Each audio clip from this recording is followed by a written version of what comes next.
What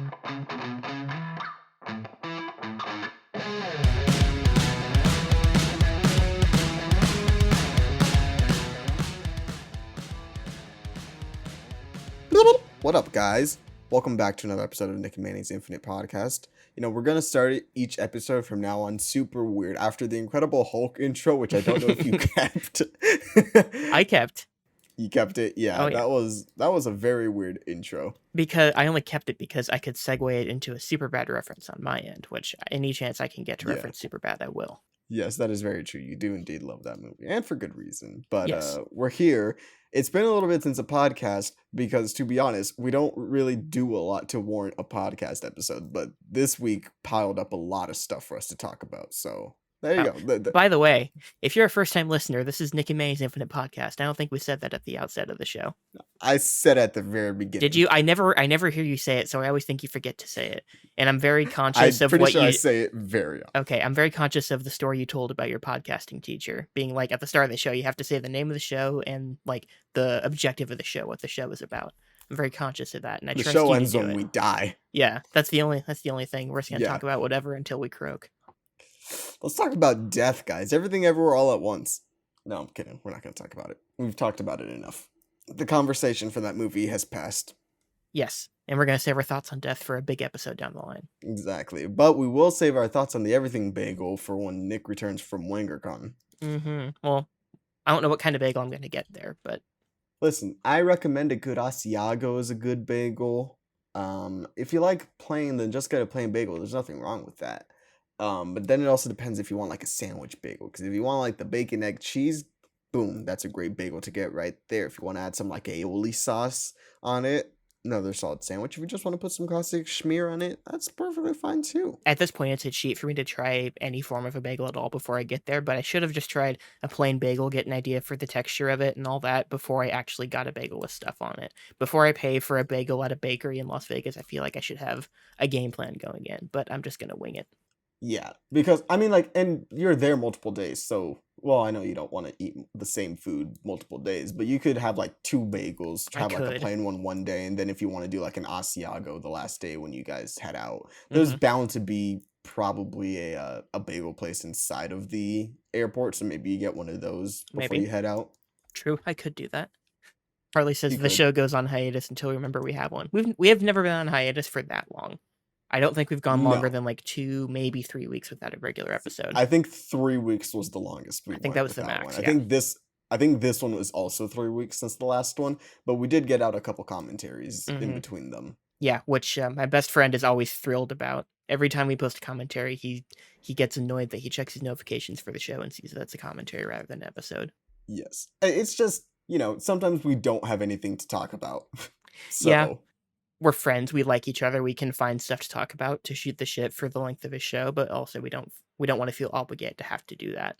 Yes. So we want to give you guys good content, not just content. But I mean, here we are. We're back together. We could do games.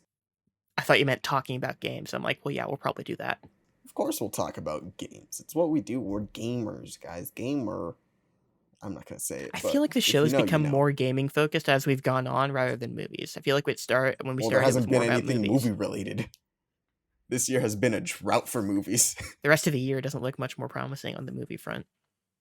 Not really on the game front either, at least not for stuff I'm interested in, but at least games in the summer we know that we'll have. For instance, PlayStation Direct is Thursday. Summer Games Fest starts next week. The Xbox and Bethesda show is that same weekend. We'll probably get a Nintendo show in June, too.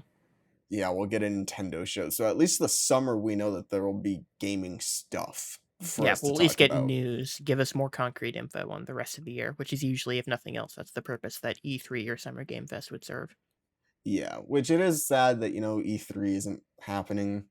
Because E3's just sort of been a staple, but at the same time, they haven't been evolving as of late. So yeah, with things like the Nintendo Treehouse or PlayStation Direct or the Xbox Present shows, like they're their own version of E3. And while I do enjoy them and the fact that we can get them more often, I liked how E3 would just pile on all the big stuff. Yeah. And it would be one show a year where we'd get a good mixture of stuff that we aren't excited for and stuff that we are, but now like there's 4 directs a year and there's 3 or 7 PlayStation directs where it's like, okay, this isn't that good, this was kind of Mhm. bad, this was 20 minutes of whatever, and then you get the show in June or July or August where it's like, okay, here's God of War, here's Spider-Man, here's Wolverine, here's whatever's coming out. But Yeah.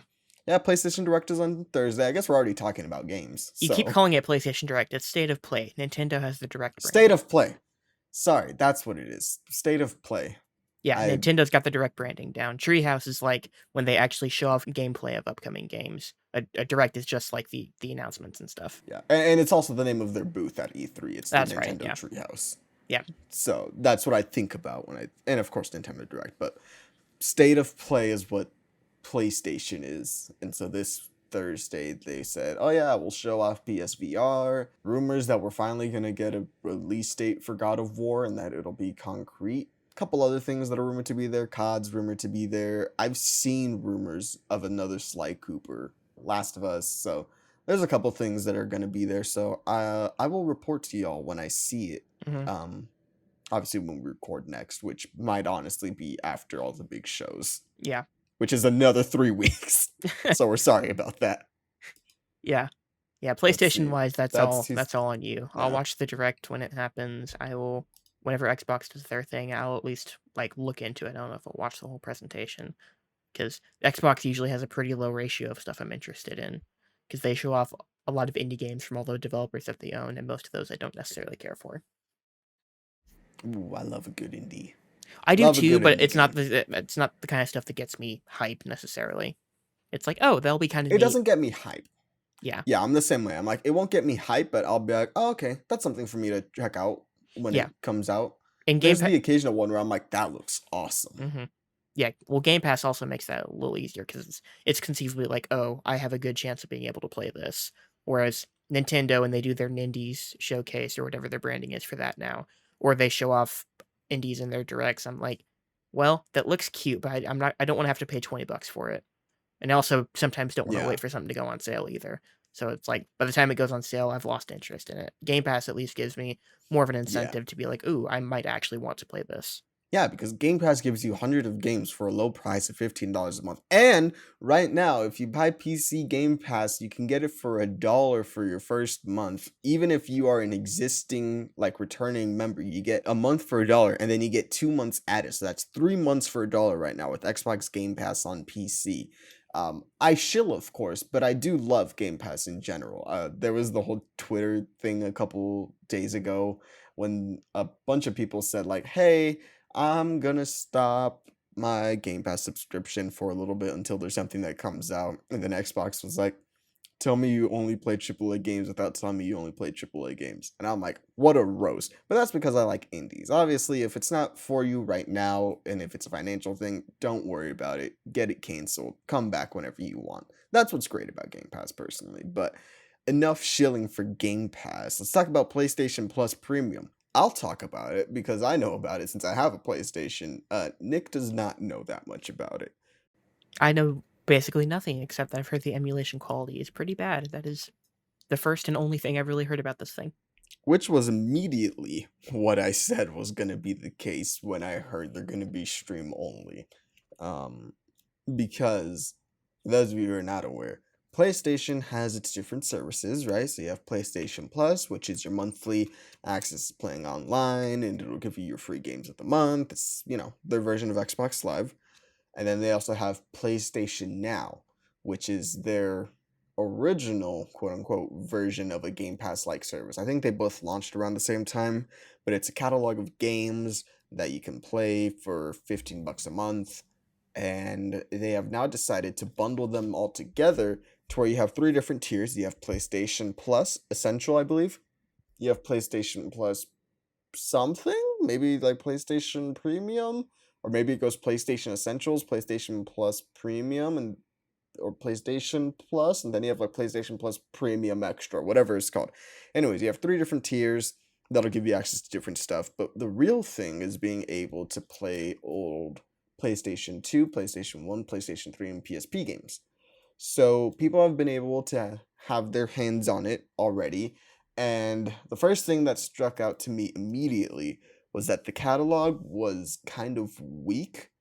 Um, PlayStation, as we know, has a big back catalog of stuff. So if you have never played a PlayStation game or owned a system before, it's good on that end. But for everything else, it's pretty lacking. Specifically, the emulation and the streaming of games, which was my concern. This was an issue with PlayStation Now, where they had certain games that were stream only and the quality was not good. This is transferred over to here.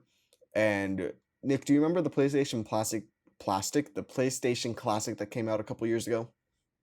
Do I remember it? I own it, and I used it like once. So those versions are not using a 60 hertz emulation. They're using a version called the PAL version, which is 50 hertz refresh, which then means that all of your games are technically running at 25 frames a second. So the issue And with PAL that, is usually PAL means what they release in Europe. yes, that's what they release in Europe. So what that means is that your games are running like crap and they're looking like crap.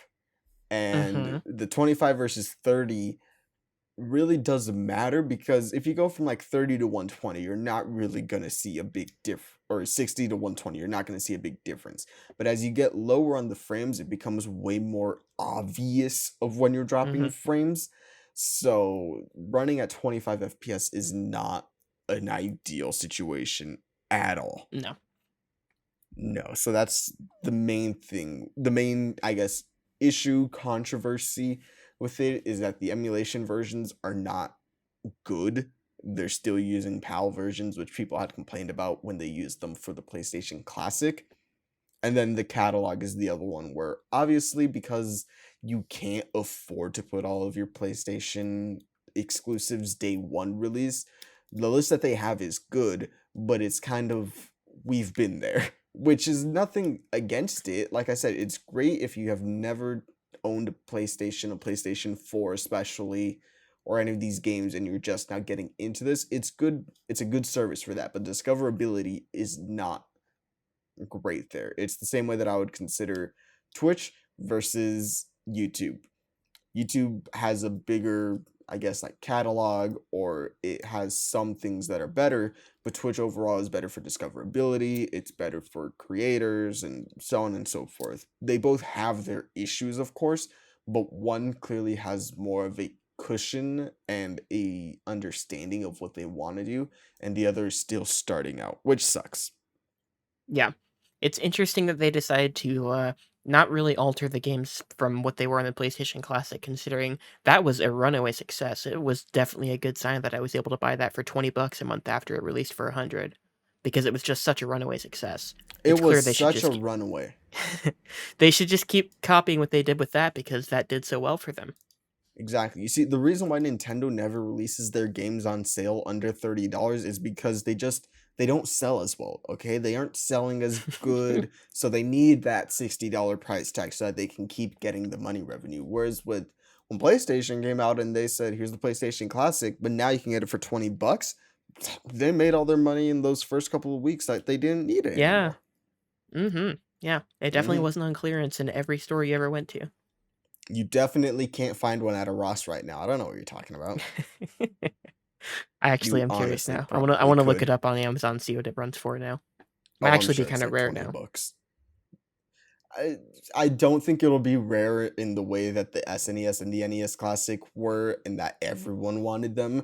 They might be hmm rare in the ET, the video game sense, where they're in a dump somewhere because they just did not sell. Okay, I'm here on Amazon. Would you like to guess the Amazon's Choice Prime price tag for a PlayStation Classic? I'm gonna say $34. $78.80 right now. Hmm. All right. So So, rare might have been a bit of a stretch for me, but I was like, oh no, these I aren't being lost him. sold anywhere I lost him, anymore. guys. They're not being sold at their clear. Ah, Okay. crap. Hold on. No, no. Okay, okay. I hear you. The internet is having a little struggle bus. Okay, we're back. Uh-oh. We're back. We're We're back. back. We're here. Okay. You cut out Okay. there for a second, but you're here now. I don't remember what I was saying. Something about the price tag. We were talking about how it's 78 something on Yeah, it's Amazon. $78 on Amazon to get that bad boy right now. I figured it'd be a bit more expensive because it's not being readily sold at retail anymore, but that is a bit higher than I thought Yeah, for something that was basically on clearance immediately. yes, it was very much on clearance. But once again, I'm being fair to all sides. PlayStation has a great catalog. PS5 is a good console from what I hear. If you have never played a PlayStation or a PlayStation game like Nick, then it's a good service for that. The emulation for some of those older games, not so much, but we'll see when the complete product releases this month in June. And I won't be trying it because I don't have a PlayStation 5 to really take advantage of this, and I don't want to play it on my Mhm. PlayStation 4. But I'm sure there will be reviews out where you can see if it's really worth the price Yeah. tag that they're asking. Because the biggest price tag right now is $18 a month Mhm. for that. Or you can buy the year, I think, for like 120, which I don't think you can buy a year with Game Pass. So it does become cheaper that way. Yeah. But it's all about how you want to pace it. Because if you can pay the full price now, then it's better. But if you have to do monthly installments, then it can be a little bit more expensive than Game Pass. But Yeah. that Oh, is so I looked it all. up. I Yes. was just gonna say I looked up the tiers because you were having trouble remembering the names of them. We have PS Plus Essentials, which is $10 a month, which includes just Mm-hmm. PS Plus. PS Plus Extra, which is 15 a month or 100 a Extra. year, which is PS Plus plus 400 PS4 and PS5 games. And then the 18 Kind of. that's what this says. It's I'm just it going off what it says that, says. but the launch catalog is not that. It'll eventually become that is the idea. It'll eventually become that, is what I'm guessing. Because I Okay. looked at that list and I'm like, that is not 400 PS4 games. Okay. And then PS Plus Premium is $18 a month, 120 a year. That's PS Plus, along with 400 PS4 and PS5 games, plus PS1, 2, and PSP downloads and streams. So is it the PS4 and PS5 games you can install, but the older games have to be streamed? Yes. Okay. Yeah, that's a little tricky. Um, I'm actually, Yes. since I got my new internet, I was thinking about, because I have a good upload and download speed now, I was thinking about trying to stream a game just to see how it works, uh, Hmm. because I was curious. I think Yeah, I'd Xbox also be probably does it curious. better than PlayStation does. It would be my That guess. is what I have heard, is that Xbox does it better. And I bet they both do it better than whatever Nintendo does with the cloud editions of those big games on Switch. Yeah, I mean, to be fair, Switch hardware in general is not great for trying to do something like Yeah, cloud for those games, but also Nintendo's Nintendo. They don't really have a grasp on anything cloud or digital based, in my opinion. yeah, that was just their workaround to try and get big games to play on Switch, which I've heard they're like playable, but obviously they're not ideal. And I think if you're the kind of person who wants to buy a game like Control or Hitman that they put cloud editions for on Switch, you probably have the console that plays them anyway. Anyway, Yeah, a didn't mean to console get or off topic PC. onto Nintendo. But That's just what I do. that is that's pretty much it for our talks on services, I think.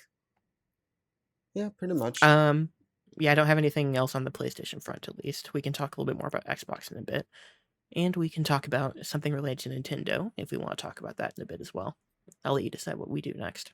What's the thing with Nintendo? Now I'm curious about Nintendo. A book. Oh yeah. We'll talk about that a little bit later. Okay. Um, for now, I guess let's head over to the Xbox side of things. Okay. What do you What did have? you?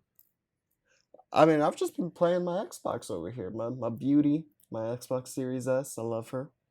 Um, I've been trying out a couple of games here and there. Been playing mostly Fortnite, which I hate. But Mass Sorry to hear Effect, I that. found out that Ashley is a racist. Obviously, that's simplifying it, but I found that out. That plot point was revealed to me as I was going through the Nomad and talking with people. Started talking with Ashley, and she was like, these aliens, I don't really trust them. Why do we have to have them on the ship? And I'm like, oh boy. Oh no. Oh no. But I started the series with 2, and I don't remember if she's in 2 or if she's in the 3 or both, but I remember getting bad vibes from Ashley in whatever game that I saw her in. I remember getting bad vibes. I don't have the context of the first game in there, but did Yeah. not care for Now, Ashley. now, to be fair, I am oversimplifying it, of course. It was just the immediate reaction that I got was, is Hmm. she a racist? There's complexity to the situation at hand. But did I say the Nomad? I meant the Normandy. Oh, I I'm was wondering why sorry. you said Nomad. I thought it was like maybe the name of a quest line in the first game because the first game is a an area I don't have much knowledge in, I'm pretty other sure than Nomad is the the car that you drive. no, that's the Mako, Mako. I know that's how it's Then what spelled. is the Harley can. Nomad? I don't know if I'm Nomad is a thing in the Mass Effect series. It's a The character Nomad is archetype the in ship. The Cyberpunk. Nomad is the ship in no, Nomad is the car, but in Mass Effect Andromeda. That's what it is. In Andromeda, it's the Mako in Mass Effect 1, I'm pretty sure. Yes, Harley, I that's what know. it I'm is. sorry. I'm sorry. That's Mako, he says. Okay. Yeah. Yes, I am sorry. I knew the Nomad was something in Mass Effect. You Um, knew it was Andromeda. You knew it was from the Black Sheep of the franchise, yeah. yes, because that's the one that I've played the most of. But yeah.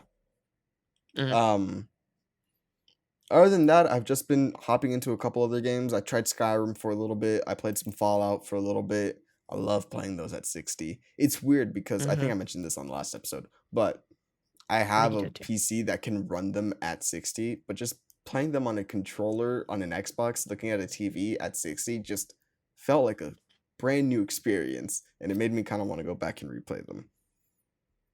But Yeah, I was kind of the same when they yeah, upgraded them last year.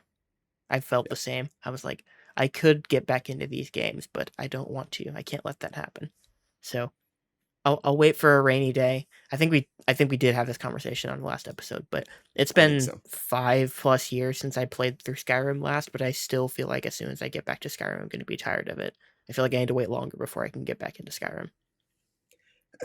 I always play a couple hours of Skyrim and then I say, all right, that's my Skyrim fill. It's one of those games where I always Hmm. want to play Skyrim until I start playing Skyrim. And then I'm like, okay, I'm good. I had my little, Yeah, couple hours, got to Whiterun, did a little bit of it. And then I'm like, all right, that's it. I'm done.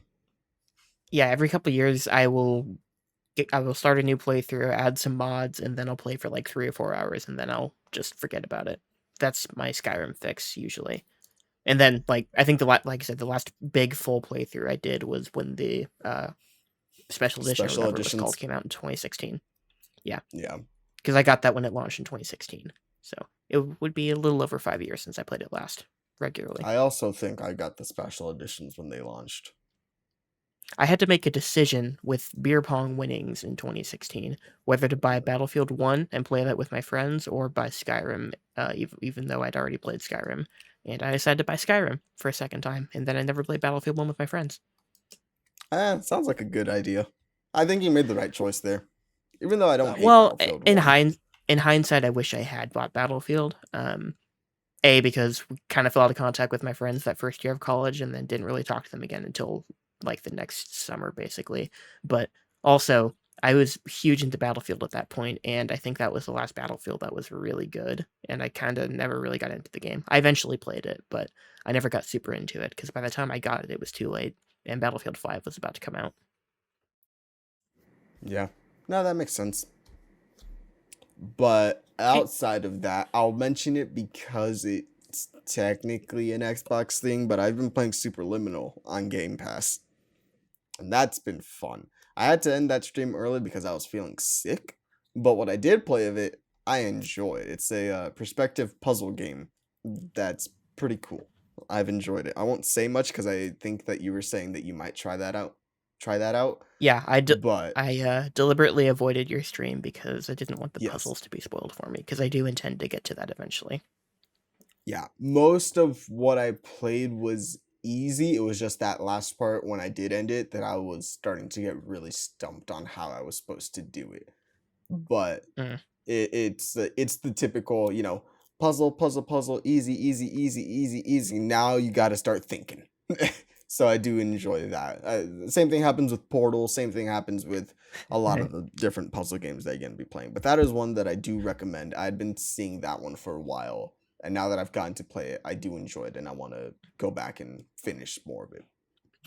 Yeah, it was funny you mentioned Portal because that's a game that when I first got Steam in like 2016, I think I bought the two Portal games. They were on sale, and I got like maybe halfway through Portal 1 because my understanding is it's not a very long game. And I got through probably, I would guess, half of it, and then hit a wall, and then I never got back to it. Then a couple months ago, I tried to play it again, and I bet I hit a wall at the exact same point because I just stopped after I was stumped, and then I haven't gotten back to it. That's my Portal experience. It happens with a lot of puzzles. I haven't finished XCOM. Oh, it's not XCOM 2. It's the one that they released for like $20 that came out after that. XCOM Breakpoint? XCOM Chimera Squad. That's what it's called. I got to a certain Sure. point. I was playing it like pretty well. I was going there, like getting there. And then I just got to a mission where I'm like, I do not know how to get past this. And I just stopped.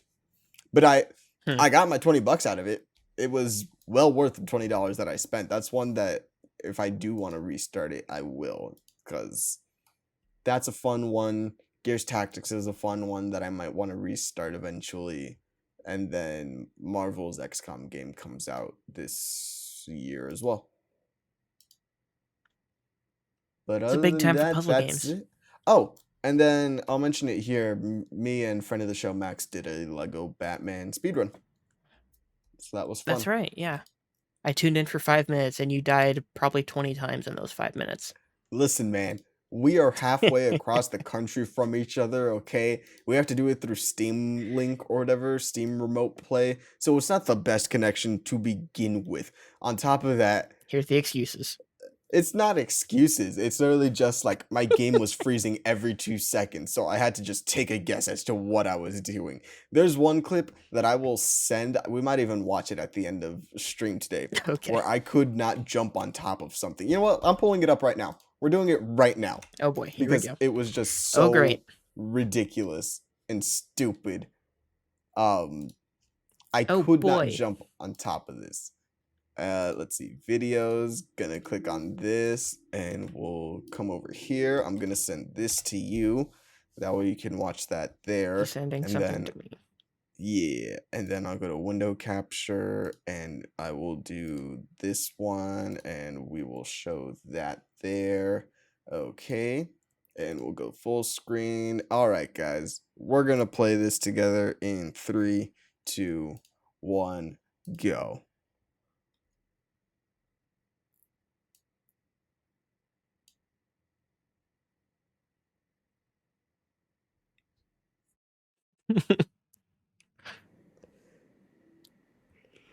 I cannot jump on top of this stupid thing. It is it's a look, I'm standing on it and then it just brings me down. And then I jump back into the water. Are you suggesting the physics of this 2008 Lego game might be a little wonky? Yes, What? No way. I can't do it. There were so many ladders after that, and I just could Oh, not they gave you the jump. Benny Hill music? They That's gave me the rude. Benny Hill music. I couldn't jump on top of it. He's diving. I was diving into the water. That's just a 1,000 stud, isn't it? Or is that the purple one for 10? No. You need to jump on it for part of. And then look, Oh, I okay. just hit drop out. You have to jump on it. All right, so here comes Max, right? And he jumps on it immediately.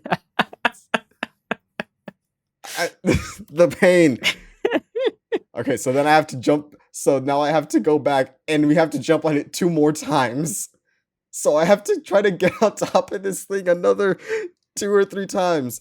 And I You finally made got it. on top of it. And then I fell. So I had to just keep trying to jump on top. This game, we did it. That's all that Mission matters. Okay, accomplished. that's it. GG's. Ah, beautiful. That was good Oh, content. I didn't see it this was. part. You didn't die in this part, obviously, but No, I didn't die, but I was watching it back. you wanted to die. For studying. I was studying to, see what we need to do for the next time. But Oh, I thought you meant literally studying, like you were studying for a test or something, and no, you had that in the no, background. no, I'm studying for this to do it faster. But no, I was watching it, and then I saw you, and I'm like, oh hey, it's Snuck. That was, I think it was like the second mission, which was the Mr. Freeze mission, probably. But You were against Two-Face, I think, when I tuned in. Two Face, but so then that would either be Two Face Chase or the one with the Riddler and Two Face. That's probably what it was then. It was the Riddler and Two Face battle, is my guess. We're Mm. gonna go with that. Um, Yeah, we're gonna go with that. That was a good deviation there. wow, Ramon out here flaming me, saying a game where Manny didn't die, and then giving me the Hasbula think. Ramon, go back to sleep. It's like Ramon, do go. 3:30 in the morning for you, Ramon. Are you Ramon, go up going back to to the bed. bathroom, Ramon? Go Or are back you to just bed, awake? Ramon. Do you have insomnia, Ramon? I'm very sorry if you have insomnia. I don't mean to be rude. Oh, we didn't even talk about the Insomniac thing either. Anyways, well, it's not important. What? It's already Okay. passed. The PlayStation and Xbox being offered Marvel game stuff and Xbox turning All it right. down. We never talked about it, but that was the thing that happened. Other than that, that's pretty much all I've been doing for games that I can think of. Haven't really played a whole Okay. lot. I've been mostly coming home, watching a TV show that we'll get into, and then Mm-hmm. going to bed or talking with you guys. But that's all. Ramon says it's 4:20. He's going back to bed. Happy 4:20. Have a good sleep, Ramon. Have a good sleep, Ramon. Okay, so what have I been playing? Only a couple games, really. Well, I've been playing some Halo 2. Stay tuned probably next week for something on Halo 2. And I've been just playing some Master Chief Collection multiplayer in my spare time. But other than that, I've been going through some games that you've been telling me to play for at least a good few months now, I would say. Not like the whole time we've been friends, but it's been an increasing, I don't know what the word is. You've been increasingly vocal about making me play the Gears of War games, which I have Let's been go, playing. baby. Boom. I played through. Boom. I played through the Boom. whole first game last week or the week before. I think I finished it last week. Might have started last weekend, I want to say. The first one was the only one I had played before. I had beaten it once about 10 years ago, I would say. I got it for cheap from GameStop, and I played through it once. Thought it was okay, like decent. The third-person cover shooter mechanics have never been my favorite. And I didn't really care for the story or the vibe of it. It was very depressing to me. It's very bleak. There wasn't really much fun going. Like just wasn't fun to me. I didn't feel that way back then. But that was 10 years ago, so I play it again. I played the Ultimate Edition version, the remaster that came out a few years ago, and I kind of feel mostly the same about the first game as I did back then. I can appreciate it from a design standpoint. I do think there's a lot of good design choices in it, and I still think I had a fun time with it overall. Um, it just didn't totally click for me like I wanted it to. I don't think of that first game as like a great one of the greats to me. I think it's pretty good. I didn't really care for the boss fight at the end, but the action did start picking up toward the end. I will say that. Um, it was like it's sort of like Halo 1 in a way to me of it's a good starting point and you laid the groundwork for something better down the line, which I can say I have not beaten Gears of War 2 yet. I'm on Act 5, so I'm getting close to the end. But I love Gears of War 2. It is significantly better than the first one to me. I'm Let's playing go. they don't have a remaster of it, but I am playing it with the Series X FPS boost. And playing that thing at 60, it looks and feels fan-fucking-tastic. It legitimately, like, it doesn't look like a game that came out in 2022 graphics wise, but it still looks like it fits right at home as an Xbox One era game. It doesn't look like it came out 14 years ago now, which, God, 14 years ago. That was the first game I remember hearing about in this series, and it doesn't seem like that long ago. But anyway, yeah, I'm loving Gears 2. I can't find a multiplayer match in there. You and I played a little bit of multiplayer in 3. Um, 3. but yeah, but multiplayer wise, I haven't played any of Gears 2. I'm hoping to find a couple games after I beat the campaign. But campaign wise, it's clicking. It's just clicking for me. The gameplay isn't totally different, but I feel like even though the first excuse me, even though the first game is well designed, I feel like this is better designed overall. I'm enjoying the environments more. It feels much better paced to me, especially from a story standpoint, because I feel like there wasn't much happening in the story in the first game, and it feels like there's constantly stuff happening in this game. And they do break it up with like you keep getting the updates on what's happening with Dom's wife throughout the game. That's a little through line that Maria. it has. Yeah. and you're getting like it's just again, it's just really well paced. It doesn't feel like any of the sections drag to me, even though you're underground for a really long time in Act 4, I think. It's still just, I mean, pacing is a huge thing to me. That was an issue I had with Gears 1 and with like Halo 1. I think those levels drag, and that sort of brings the whole experience down for me. But Gears 2, I'm not having that problem at all. And I'm very close to the end, but I can safely say I think Gears 2 is great. Unless it has an all-time terrible ending, which I can't envision, then I will look back on this one very fondly. And by the time we record our next episode, I'll probably be done with 3. And Now, I 3 will is ask one my question. favorite. Yes. Yeah, 3 seems to be a consensus favorite now. Should I go to 4 or should I play Judgment? Is it worth it to just play Judgment? Judgment is before, I believe, the first game in general. So Yeah, it's but not in release order, should I terrible. stop and play Judgment before I move on with the series after 3? Um Depends on how tired you feel of Gears of War like gameplay after 3. If Mm-hmm. you feel like you need something a little bit different, then I would say play Judgment. But if after 3 you're starting to really get into it and you're like, okay, I'm in the groove, I'm actually this is completely clicking with me now, like I feel it, I'm loving it, then I would say go to 4. Because 3 does a couple Okay. gameplay stuff that's a little bit different than the rest of them. Okay.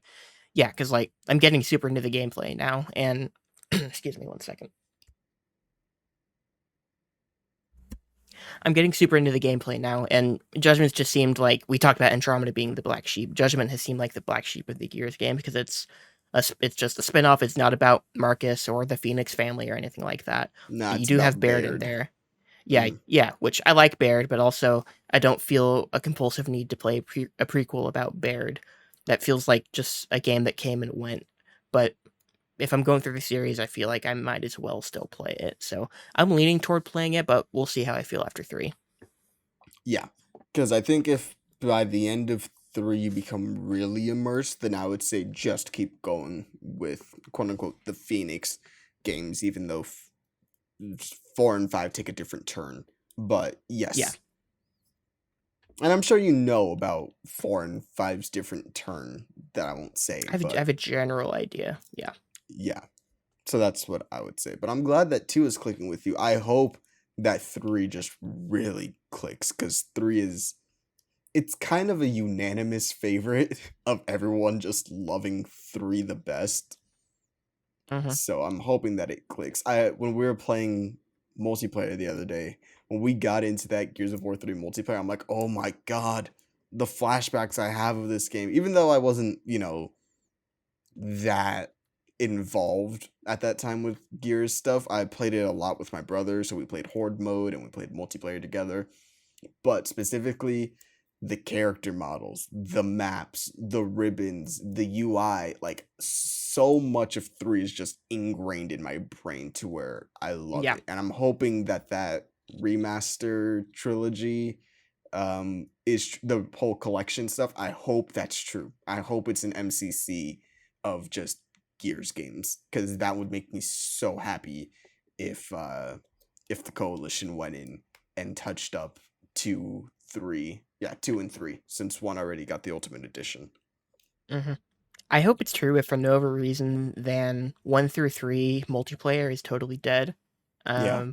I don't know how 4 is. I'm sure 5 is populated well enough, even though those games aren't as popular as they used to be. I still feel like you can still find games in 5 and probably 4, but 1 through 3 have no population. Like, I searched in the Ultimate Edition and there's no one playing. 2, there's no one playing. 3, there's enough people playing to get games going and you don't have to wait too long, but that's pretty much it. And Judgment, I'm sure, is totally dead. Yeah. I'm pretty sure that's the case for them. But no, I'm hoping that we get all of the multiplayer maps and stuff in there so that we can play and do it MCC style of, all right, we're going to load into Gears 2 multiplayer because, God, those maps were so good. And we're going to Yeah. load into Gears 1 or 3 or, whatever. So I'm hoping that that is the case because I do want a complete collection of them with all the DLC as well because 3 had Ram Shadow. 1, I think Ultimate Edition gave 1 the DLC that it had. And then whatchamacallit? Judgment had a couple of DLC as well, like episode Hmm. DLC. Harley says Yeah, 3 is practically perfect. You will be hard pressed to find a better pop and lock third person shooter. Yeah, I also agree with that. yeah, yeah. I'm looking forward to 3. I'm very much enjoying 2 right now. I may or may not finish it after we're done here. We'll see, because I still want to Yeah. watch a movie tonight. Uh, but yeah, I'm really, really, really digging 2 so far. Story wise, I still don't think these stories are anything special personally. Like 2 is an improvement for sure over the first one, but I don't. This story's as a story, it's not going to really stick with me. I wouldn't say the stuff with Dom and his wife is good, but otherwise, it's just it works for the game. But I don't think these stories are necessarily sticking with me in the same way that personally the Halo stories stick with me, even though the Halo stories all have their issues. Those, and it's probably because they've been just ingrained in my brain for so long. But I'm just partial to those, and it's the same from gameplay too. I like the freedom of an FPS like that more than I like the cover-based third-person shooter. But that's just personal preference. Yeah, and we're the exact opposite on this. Yeah. I like FPSs. I like Halo, though I'm not like shitting on it at all. Like I enjoy both of the gameplay pretty like equally, but something about Gears just means more to me. I guess it might be Hmm. because I played that one with my brother more so than I did Halo. Halo was more of I'm playing with friends, whereas Gears, he was Marcus, I was Dom, player one, player two. We went through the story together, which is something that I do like about Gears, is that it's not just, oh, generic player one and generic player two. It's Marcus and Dom, the brothers of the Gears games, going through the entire journeys together. So that's something that I've Hmm. always appreciated about the co-op Yeah. specifically, and how it's implemented and how it has a story focus rather than just being like, all right, here's a player one and here's a player two. I do enjoy Hmm. that it puts you in the perspective of Marcus and Dom. But yeah, Yeah. Gears has been more of my thing than Halo has. Those stories have stuck with me longer and get me more excited. But I do enjoy Halo a lot. Yeah. Halo's, I mean, we've talked about Halo already a bunch this the entire run of our show, but like, and the videos that I'm doing, I talk about my own histories with each of the games, but like, Halo was what I had as a kid. I didn't have the internet until I was 16 years old. So, like, Halo's 1 all the way through, I guess it would be up to 4 by then. I had pretty much only had for campaign, so I played all those campaigns over and over and over again. Like, I have them memorized. So Halo is special to me in that regard, especially from a story standpoint. Even though, as a 23-year-old looking back at them, a lot of them they're again they work for the games that they're in, which is the best I can ask for, really. But they're nothing too special. But it's just that's what I'm attached to more than Gears, because I didn't play Gears until I was 14, probably. Yep, And then I didn't it play happens. any more beyond the first one until I was 23. So it's just how things work out sometimes. Sorry, did you say Morby? We talking about Morbius? No, shut the fuck up. Yeah, I don't have anything for Morbius. Okay. I haven't seen it. I shared something about it in the Discord. Yeah. I haven't seen it yet, but Neither have yeah, I. that's a thing that's Commentary? happened. Question mark. No. Maybe that's your commentary with Drunk Elena. Oh, I was just gonna do an episode with Drunk Elena. I don't. Oh, okay. I don't want to do a drunk commentary. I Mm. don't want to watch Morbius. By the way, I'm being facetious. I Oh do no, not I don't even want want to to see watch that Morbius for a either. commentary. No. Richard's saying it's Morbin time. No, it's not, Richard. No, it's not. If It we're should choosing never be between Morbin time. the trash Sony movies, it is Venom, hands down for me. I love Yes, but both I of those don't Venom really movies like in Venom. their own way. I like Venom when it's Venom talking to Eddie Brock. The rest, like, the second movie knows what it is almost to a fault. The first movie is like half really boring and half hilarious to me with Eddie and Venom. That's my experience with Venom, at least. Venom He, just kind of angers me. It doesn't anger me. The first one is whatever. The stuff with Eddie and Venom is fine, but everything else surrounding it just weighs it down so much. Like another thing that I will get to in a little bit. oh boy, Um but there is one more gaming thing, which is Reggie's book. My boy Reggie Fils-Aime. My body is ready. I yeah. need to Let's talk go about back to Reggie. playing Animal Crossing New Leaf on my Nintendo 3DS. My boy Reggie Fils-Aime came out with a book. It's really short. It's shorter than I think we both Yeah, it's expected. It's less than 200 pages of actual book. I believe I've got the book right here. You might be able to hear me flipping It's the pages on the audio. 199, I think. Um, It's like, it 197 is the end of the epilogue. Then you have the acknowledgments and the yes. index after that. So it's less than 200 pages of actual book. Yeah.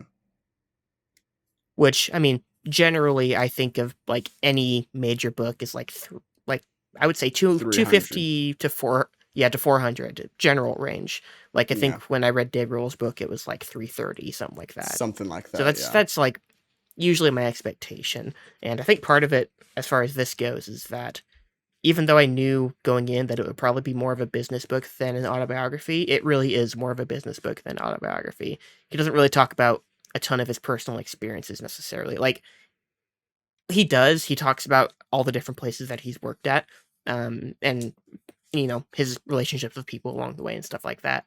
But it is more about looking at it from a business perspective rather than looking at it as a memoir of his life. Yeah, which is what I don't know how far you've gotten I into had. it. This is we're doing a reverse Dave Grohl. I have not read it yet. You have finished it. So, Okay. because when we did Dave's, I had read about half of it, and then you hadn't read any of it. So I've not started Reggie's. It's in my backpack for when I go to work. I just haven't started it yet. But Yeah. I had expected it to be more business, like kind of early on. Um, I, from what I'm hearing, it sounds like kind of what I expected. So it's him talking about the way different businesses have operated and his perspective on those. Correct? Yeah, more or less. It reads like, and this feels maybe a bit harsh, it reads like a business manual to me because he will punctuate stuff with little sections in the text that, let me find what exactly it says. Hold on. Flippin'. It's the so what is what he calls these sections. So after he goes on about an anecdote, he'll be like, this is the lesson that you can learn from this particular anecdote. And that happens throughout, probably a couple times in each chapter, and it happens through the entirety of the book. So with that framing device, it feels like he's presenting it as lessons for business, pretty much the whole way through.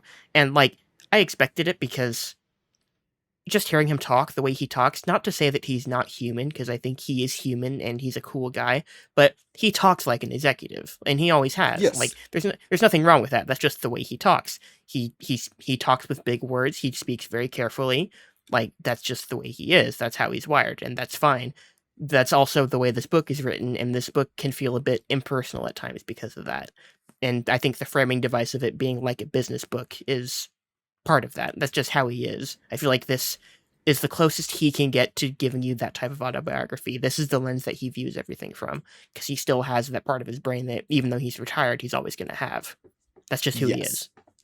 Yes, which is kind of what I was expecting. Obviously, we hear Reggie's writing a book. You sort of expect it to be, well, you might hope that it is him letting his guards down a little bit more and talking about his life and stuff. But when the title of the game or the title of the book is Disrupting the Game, something like that, and it's talking and Yeah, it's that's what it is. listed specifically about business, I expect it to be more of like, all right, here's a Target Effect book, or here's the Walmart book, Mm-hmm. or here's Creativity Inc. Those are all different books about businesses and business practices. And Reggie his entire life has been a businessman, but the Mm-hmm. more that I have seen Reggie these last years, the more that I'm aware of him, it's been Yeah. mostly him, talking about GameStop or talking about being a teacher at the college and teaching specifically business stuff. So to me that makes sense.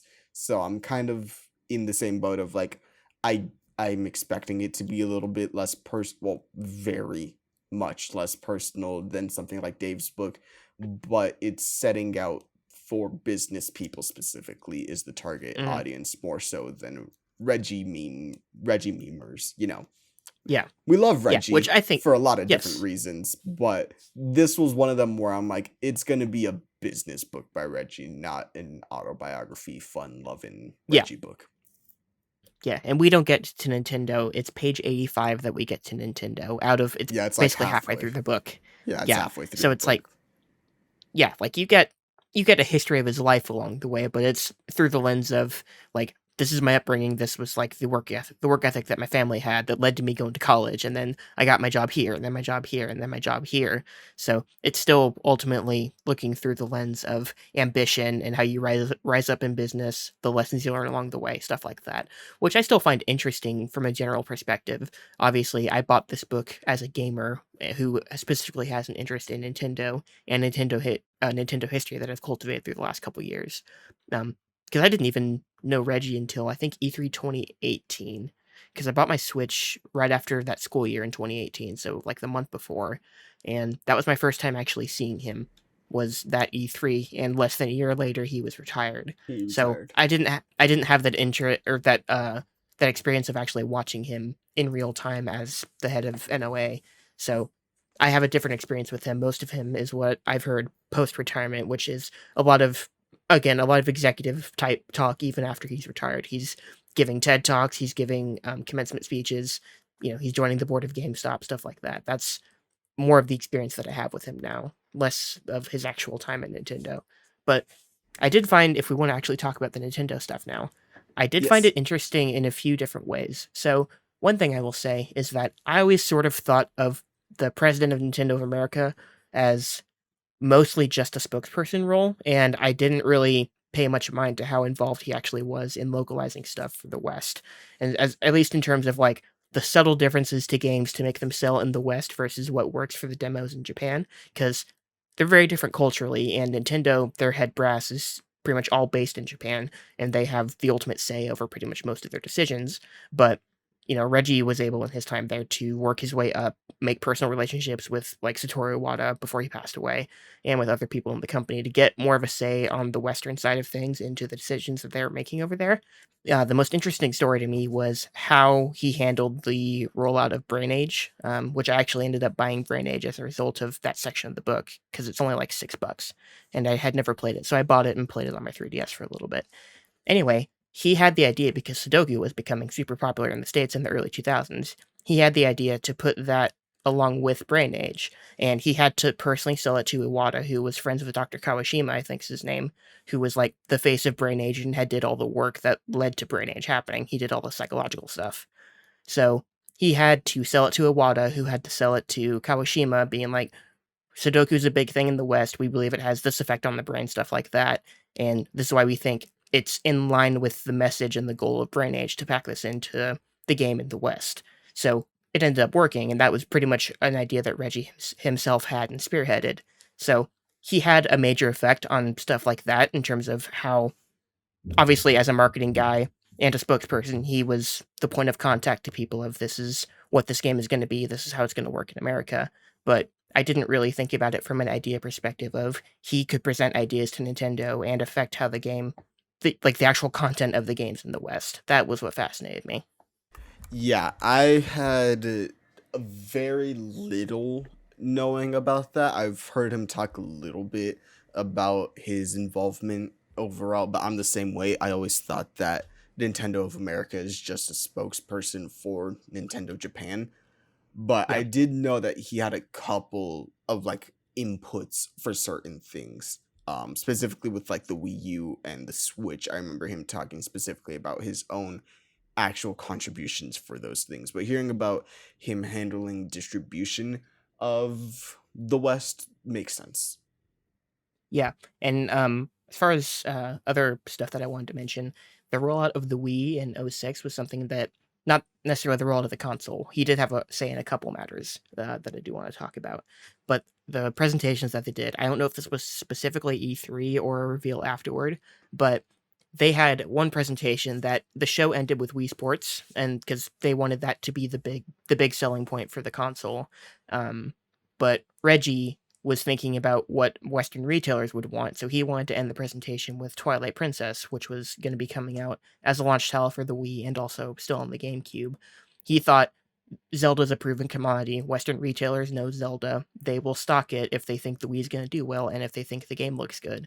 So we have to position Zelda as the main event, the final thing that we showcase in this presentation. So all the retailers and all the journalists that are here from America can report on it and be like, oh shit, Zelda looks so cool. we need to get as many copies of Zelda in stores as we can. So he had to fight tooth and nail for that to happen. And honestly, I can't remember if it actually worked or not. I would have to actually look at it and see if it actually worked. But that was another example of like he had, that's something you hire someone like that for, is to get a pulse on what the market that he's working in is like. And I think Wii Sports was ultimately going to be a hit either way, but Zelda, he had to sort of prove like this. The Wii can also be for gamers and for retailers to show a proven commodity off. And he also said that he ended up being the person who pitched Wii Sports to be a pack-in title in the West. It was never a pack-in title in Japan, which I didn't know. They only sold it at retail in Japan, but they sold it with all the Wii consoles here in the States. And that was apparently an idea that he had. So that really interested me because I didn't know any of that. Yeah, sounds interesting. I will try to read some of it by the time we get to the next um stream and podcast episode, because it is not super long. But we'll see how long it holds my attention. But I do love Reggie. Yeah, no, I think, and I will even say this book is written in a way, and he talks in a way that is not my own personal wavelength. It's just feels very impersonal to me, which is not the way that I talk, and it's just not the way I communicate with people.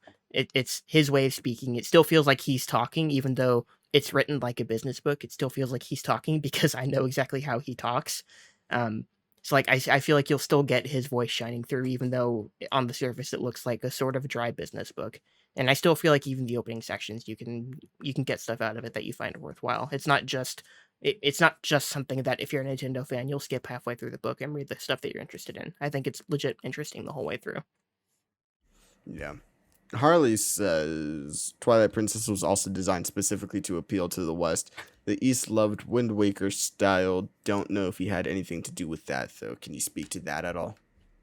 I don't think he did because his first presentation as part of Nintendo was the E3 where they revealed Twilight Princess with that art style. He had just started there, so I don't think he factored into that because he would have been very new at the company, and that would have been before he was president of NOA. I don't remember his exact role, but he wasn't president when he started there. That wasn't what he was hired for. I think he started as a VP of marketing, something like that. He was still the spokesperson, which he always was in the West until he retired. But when he started there, Twilight Princess was the direction that game was already decided. All right, there you go. There's the Reggie segment of the show. The Reggie segment. Yeah. Yeah. I would recommend this book. It's not super expensive. I think it's probably because it's kind of short. I think it was like 15 and I got bucks.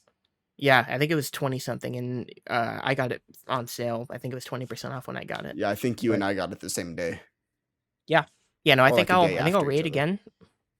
Yeah, it was pretty quick and shortly after it came out too. But yeah, I would recommend it if you have an interest in business or in gaming. I still think even if you're just interested in gaming, you can still find good stuff in the rest of the book. Yep. Now, it's time for the section where we talk about what we've been watching. There is a main thing that we both watched, but there are a couple little things that I'll talk about real quickly. Yeah, go ahead. Let me open up my box real quickly. I do have it right here. Incredible Hulk. We watched it. You heard our thoughts on it. It's kind of mid if you ask me, but I mean, it's nothing harmful. It's just, whatever. It's there. At least for me personally. Sonic the Hedgehog 2. What a delightful movie. Isn't it fun? I saw it finally and I'm like, this is delightful. I texted you when I was watching it because I'm like, this is very cute. It's light. It's, kind of breezy. I didn't feel the extra runtime as much as I thought I would for the movie. Yeah, I didn't either. It's still there, so it is a little bit longer, and there are a couple sequences that go a little long. But overall, I'm like, I like these characters. I like the world. I like the mission. I buy into all of it. So good on them for continuing to make Sonic cool, in my opinion. Yeah. And it's, I don't know if I ever actually talked about it on the show, but yeah, I liked it. I gave it the classic 3.5.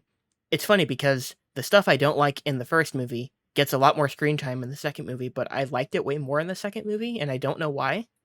It was kind of weird. Yeah. I'm sure you know the exact section I'm talking about, and when we do the commentary, we'll talk about it.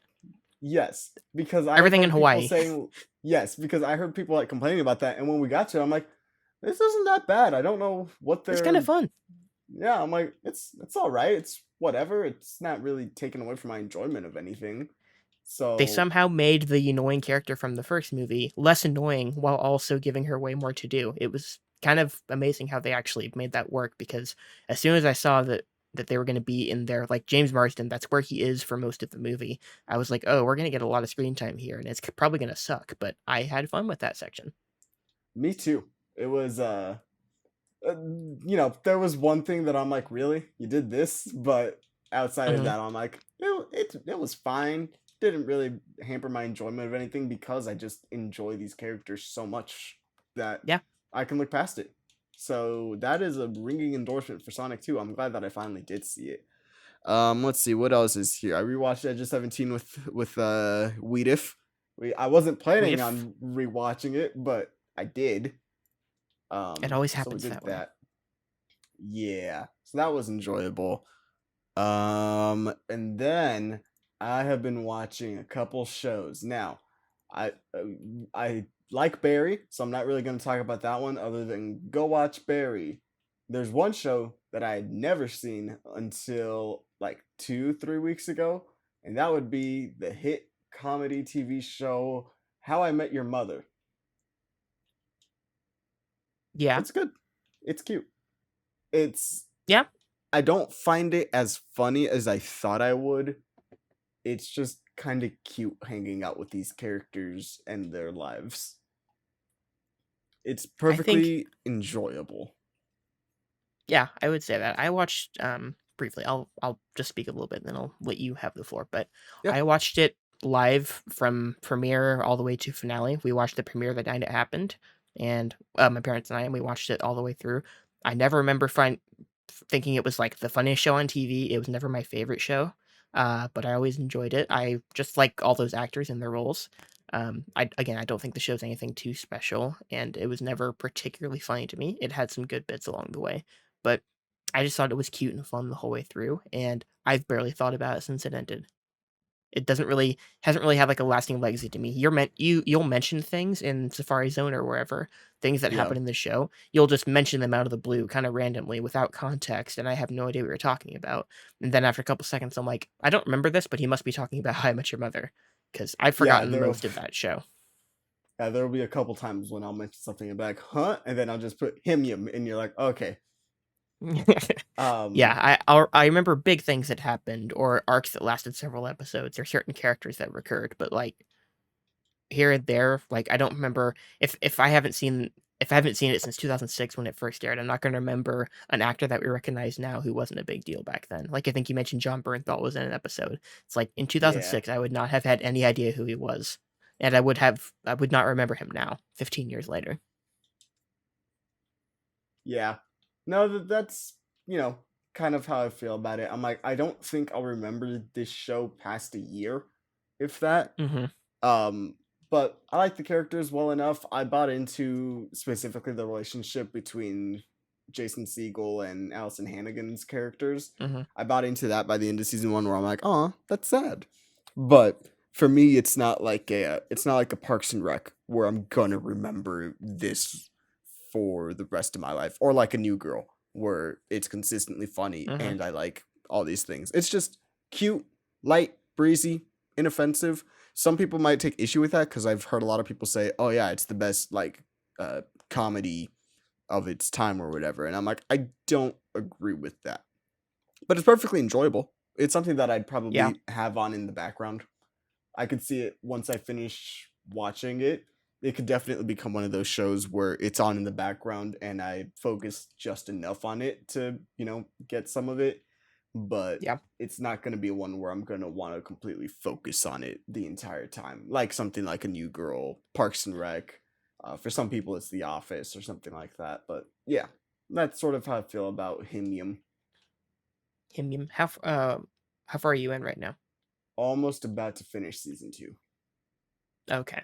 I didn't know if you'd even finished the first season yet. Harley No, says I it's finished friends the with less first. homophobia. That's a good description. Yes, it feels like, well, I've only seen, a little bit of Friends, but I'm like, I okay, have so it's never just the watched a full basic. episode of Friends. It's a modern day, retelling of Yeah. Friends in New York, white Mhm. people. But there They was have their some meetup spot. homophobia. Well, yeah. Yeah, there was some It's homophobia. inevitable. I mean, when was the point that you feel like media stopped having blatant homophobia in it just everywhere? Was it, like, late 2000s, early 2015, 2010s? Oh, that 2015. that late? That's how Like, just late I rampant in think. all media? Like, you thought Yeah, it stopped being rampant in all media around then? Okay. yeah. It might 'Cause be I'm that, like in middle school everything was gay. So that mhm, might be like why I think like 2015, but yeah. that would be my guess. Oh my god, you were in middle school in 2015. Was What I? the fuck? I think you would have finished middle school in 2015, I think. Yeah, that sounds about right. That's Yeah, disgusting. I I don't think wanna I hear this. went. Yeah, because I graduated 2019. So yes, Ugh. that would have Ugh, been no. when. I started my senior year in 2015. Oh god, it was so long ago. Yeah, Manny did the whole "I'm young" thing again. Mhm. Bobby's not here to be really offended by it. No, he's not. But that's it for that. Before I talk about the big two things of this weekend, was there anything that you've been watching that you want to talk about? A couple things that I will mention. Let me pull up the box, see if there's any particular movies I wanna mention, wanna shout out. Oh, excuse me. Oh, I did have one, a recent release that might be I think it is currently my favorite movie of the year. You can watch it on Netflix right You now. It time? had a very li Okay. it had a very limited theatrical run, and I think it's actually back in theaters, this I believe weekend, it is briefly. going back into theaters this weekend. Yeah, I haven't found showtimes for it. If I do, I might actually go see it in theaters. But you can watch it on Netflix right now, not in the language that it was released in, but you can watch it. It is a 3-hour epic from India. It is RRR, which I saw a bunch of people that I follow had seen it, I think back in March or April, and had a very limited theatrical run. I know our friend Herman saw it. Um, and everyone just said it was great. They're like, "This is one of the best action movies I've ever seen. The choreography just makes you feel alive." Everything I heard about it just sounded like it appealed directly to me, and I watched it, and, it's in Hindi, which is not the original language that it's not the language they speak in the movie, so it's all dubbed over, and you can tell it took me about 20 minutes to actually tell for sure that something was off, um, but it didn't really hinder me too much. I think if it were it's close enough that the difference in language wasn't enough to make it super obvious. Like, I've seen English dubs over, like, German movies before, and it's super evident to me that it's totally different. Probably part of that is that I understand English, but this didn't seem like such a difference that the movie became unwatchable for me. So, I was able to roll with it. If you're not able to roll with it, I understand. I don't know if they have it in its original form anywhere. This is the most readily accessible version of it, but I would still say, even with that, please watch this movie. It is such a blast. It's 3 hours, but you don't really feel the length. Um, you get the opening title card like 45 minutes in, and it legit felt like maybe 15 minutes had passed. This movie just flies by to me. They cover a Nick, lot of ground in it, but I still think it really flies by. And I love the two main characters. are you ever gonna tell them what movie it is? I said RRR. No, you didn't. Yes, I did. I said RRR earlier. Someone back I me up. do. Did I cut I out do maybe? not Because I remember definitely you said it. saying. I do not remember you saying RRR. It is called RRR, the letter R 3 times in a row. It's on Netflix right now. You can watch it. In case I didn't say it, which I am pretty sure I did. This is like me not knowing if you said the name of the show at the beginning. Richard heard me. Yeah, let's go, Richard. Fuck you, Okay, Manny. my bad. My Anyway, bad. I wouldn't necessarily. Okay, I said it really quick. Okay. I don't know if I would. Harley didn't hear it. Well, god damn it. I'm gonna trust Richard. Anyway, I wouldn't Wow, so you'll necessarily trust go Richard, all but the. not Harley or me. I see how it is. Yeah, yeah. If someone agrees with me, I'm gonna go with them. Wow. Anyway, I I wouldn't necessarily. Arcadia says I said it. Okay, we're never gonna go back to the topic now. Um. Anyway, I don't know if I would quite call this an action movie. I don't know if I would quite go that far. It's got a couple great action sequences. Um, it has a lot of blatant CGI, but I feel like they make it work in a way that most movies that look kind of fake and have a lot of CGI don't work for me. And I don't know if it's because at the outset they said We have a lot of animals in this movie. No animals were harmed. They're all CG. Maybe them just outright saying that at the outset made me like the movie more, but there's a lot of fake looking CGI and it didn't disrupt my experience for me like it would in other movies. So I was able to roll with it because of that. I was able to roll with it despite the fact that it was dubbed over.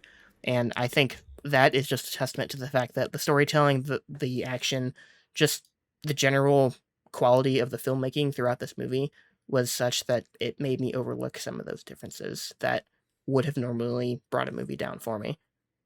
So, yeah, a big thumbs up to RRR. I would recommend it if you have Netflix, which fewer people have Netflix than I've had for a while, but if you do still have Netflix, I would say watch it.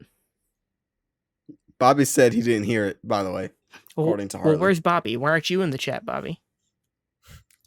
But yeah, I'm planning to watch it. Important distinction. This is a Tollywood film, not a Bollywood film. Don't be like Nick and think that it's Bollywood. I never said Bollywood. I know you didn't.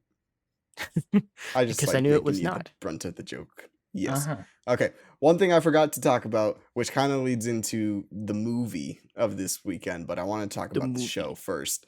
I watched Career Opportunities for the first time this weekend. It's not good. You watched it for a very particular reason, from what I understand. Jennifer Connelly, you know, if we're just being completely honest. Star of Ang Lee's Hulk. Star of Spider-Man Far From Home. Star of Homecoming? Alita Battle Angel. Homecoming. My bad. Star of Alita Battle Angel. Star of Snowpiercer on TNT. Star of Requiem for a Dream. Yeah. A co-star of A Beautiful Mind. Co-star of Star of Labyrinth. Maverick. That's right. Star of Labyrinth. Correct. Mm-hmm. Anyways, what was that movie you just mentioned? Top Gun Maverick, baby, the best movie of the year. Yeah, we'll get there. Oh, okay, we'll get there. Because there's one more thing I need to talk about before we get there. Anyways, Career Opportunities wasn't good. I would say it's short. It's under an hour 30. The main character is pretty annoying, but Star of the Rocketeer, says Arcadio. Harley asking, who was she in Homecoming? She played Karen, Peter's AI. Yeah, she was the voice of the AI. Yeah. Main character is pretty annoying, and then the movie just sort of meanders for a while until it gets to the end. So I don't necessarily recommend it, but if you're looking to finish out Jennifer Connelly's filmography, you could always watch that one. It's a movie. Now we have Top Gun to talk about, but I want to talk about the show that you have not started. And you might not actually watch. Hold on. I'm looking at Career Opportunities on Letterboxd. Can I say one thing? Yes.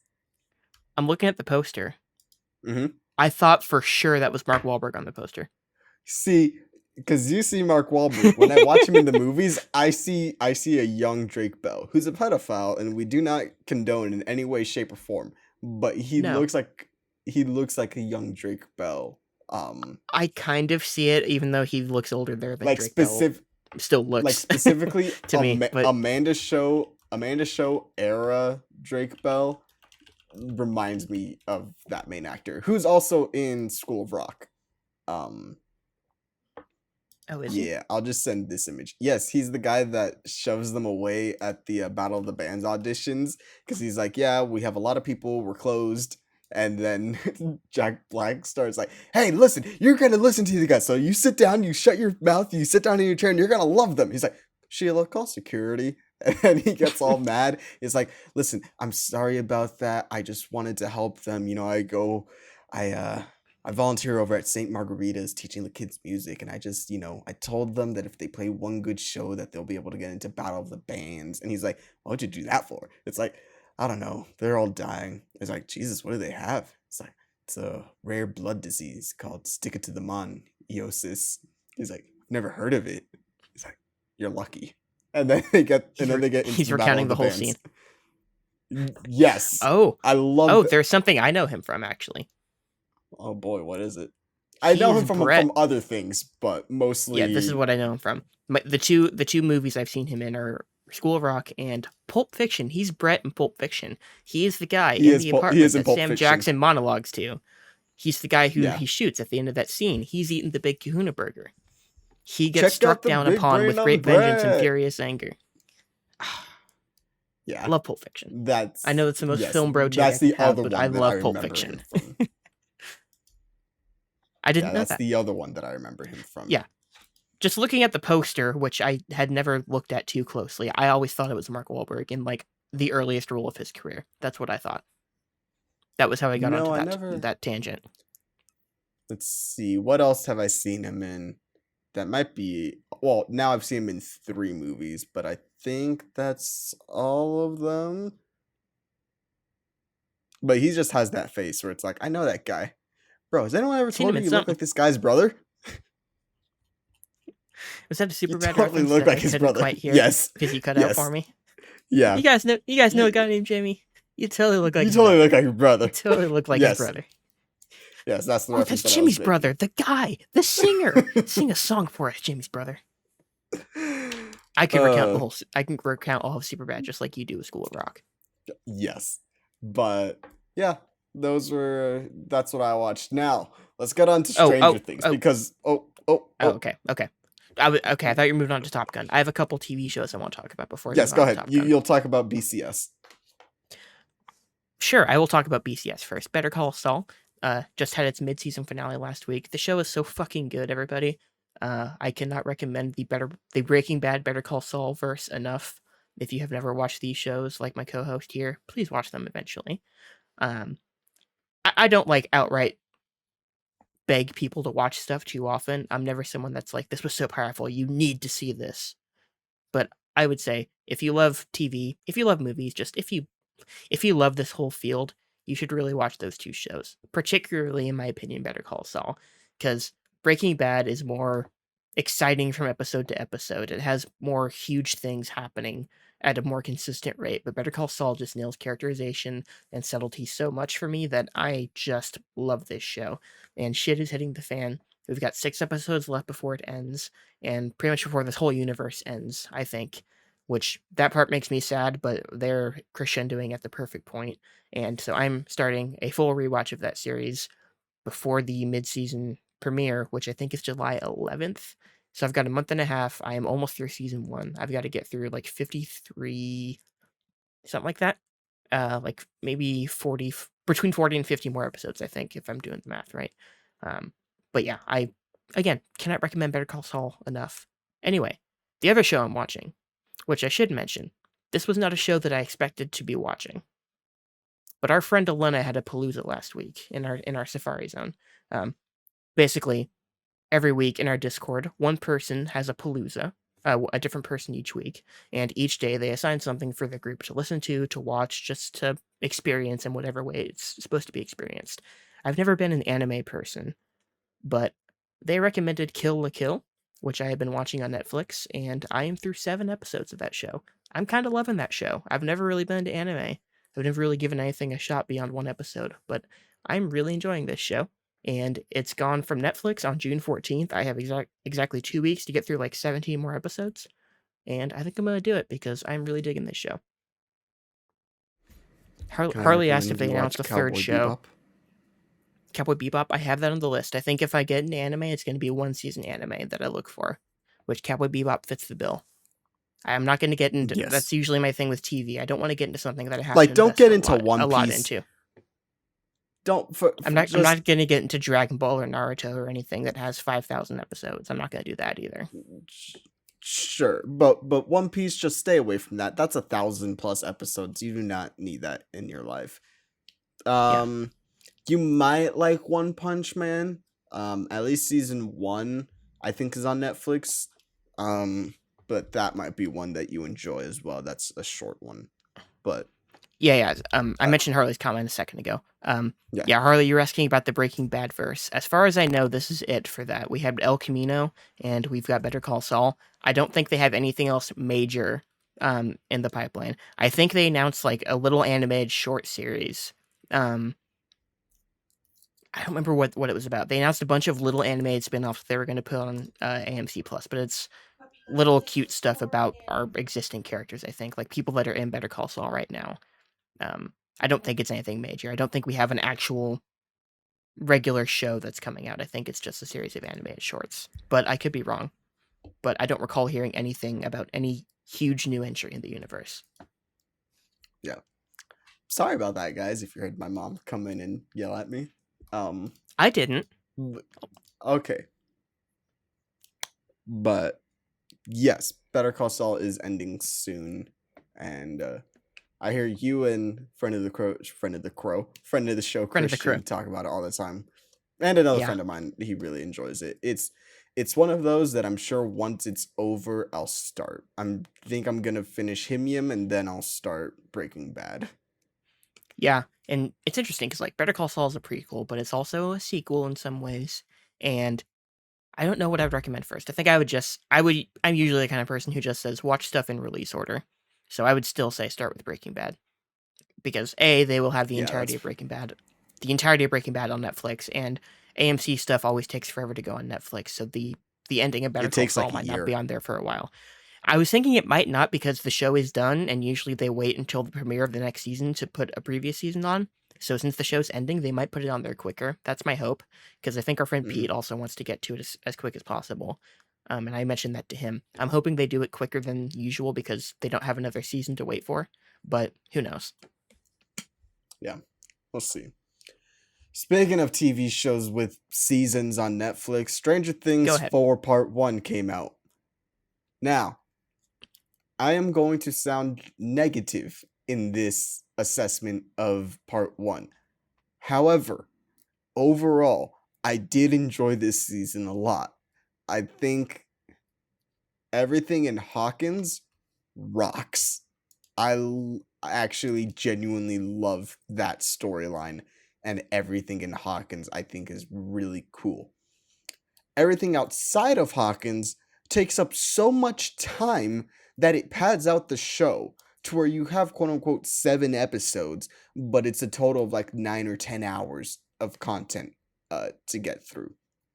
Going into this season, me and Nick especially, we're seeing more and more stuff come out about it, and we're getting continually more jaded to it. Um, so the first thing that I saw was they're like, all right, we're gonna split it up into 2 parts, but that was announced a long time ago, and I'm like, all right, we'll see if a part 1 and a part 2 are necessary, or if they're just doing it to do it. Um, and then they're like, okay, we're gonna release 7 episodes for part 1 and then 2 episodes for part 2. To which I said, just release it as one season, then wait until July 1st because it's a month away. Just wait until then to release it all, or do it weekly, and then you'll have a little bit more time to focus on VFX, which I believe is what they're doing. Um, for the last 2 episodes, whatever. Anyway, Hmm. so part 1 is 7 episodes, part 2 is 2 episodes. Then we It's heard, weird, like, that they split it like that.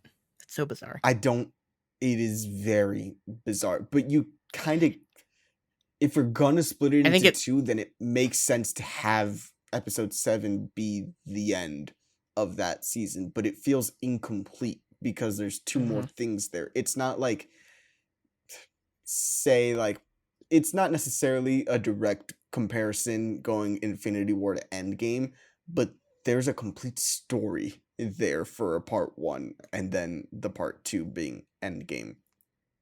You know what I mean? Here it just feels like, Y all right, here's batch 1 and then batch 2 is coming in a month. So it just feels weird. Um yeah, it feels again, I don't even know how this I shouldn't even say half season, how this part of the season ends, but it just does seem weird to go 7 and 2. Usually, they'll split it right down the middle, or if it's an odd number, they'll be close. It's not 5 and yeah. 4 like you would expect of a two-part season. Yeah. I'm trying to think, could you do 5 then 4? Maybe. I don't know. I already don't remember how episodes ended, but uh, um but yeah, so then that was a thing. And then they're like, yeah, there's at least one episode that's longer than Free Guy and what was the other one? The Atom Project. And I'm like, I don't remember how long those movies were, but I thought like an hour and a half. No, those movies are an hour 40. The final episode I think is like 220. And I'm like, Yeah. Jesus Christ. Why?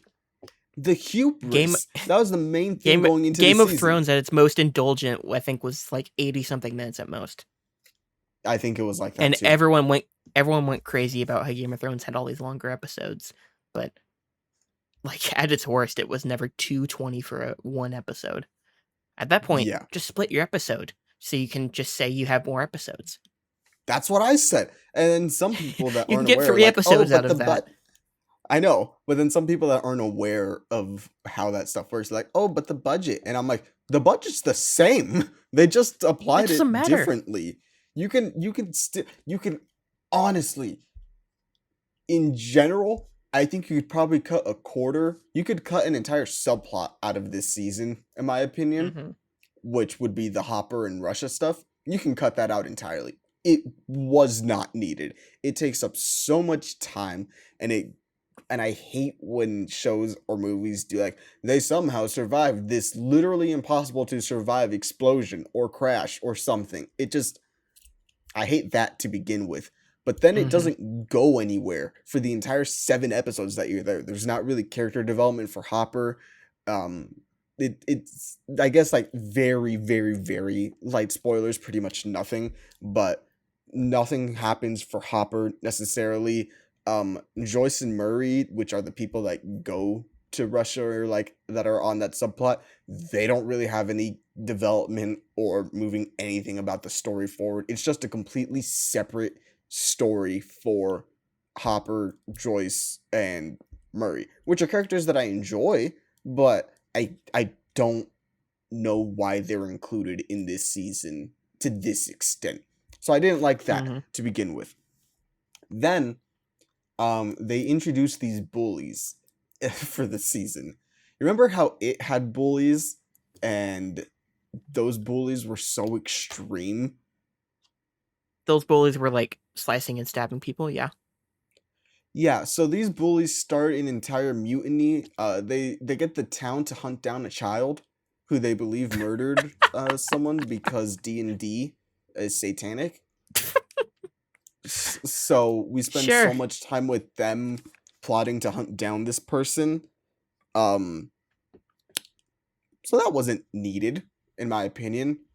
Mike and Will have nothing to do this season. What That's what I've heard. Mike, Will, and what's the other one?